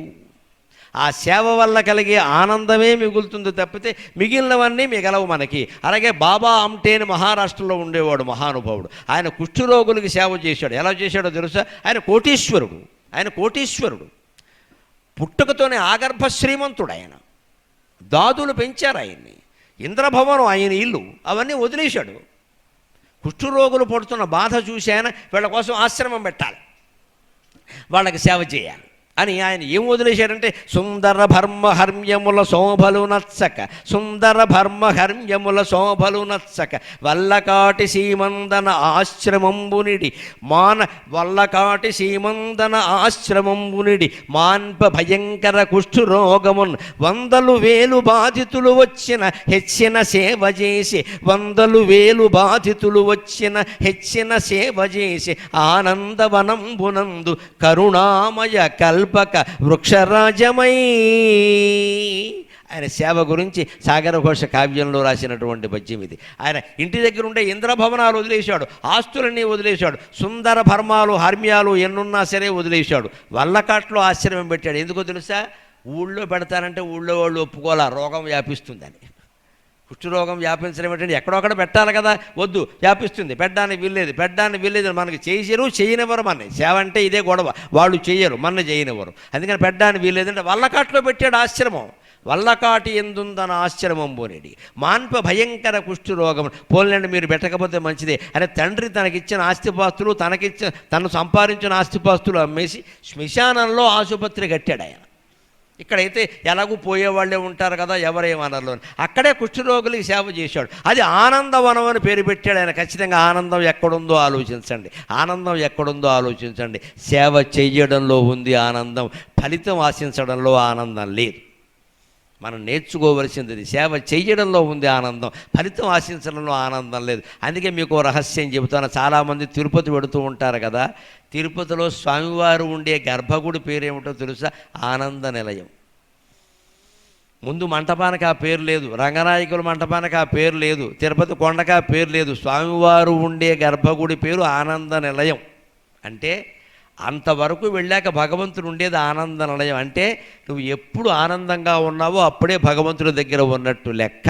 ఎప్పుడు భగవంతుడు స్మరించావో అప్పుడు నువ్వు ఆనంద నిలయంలో ఉన్నట్టు లెక్క.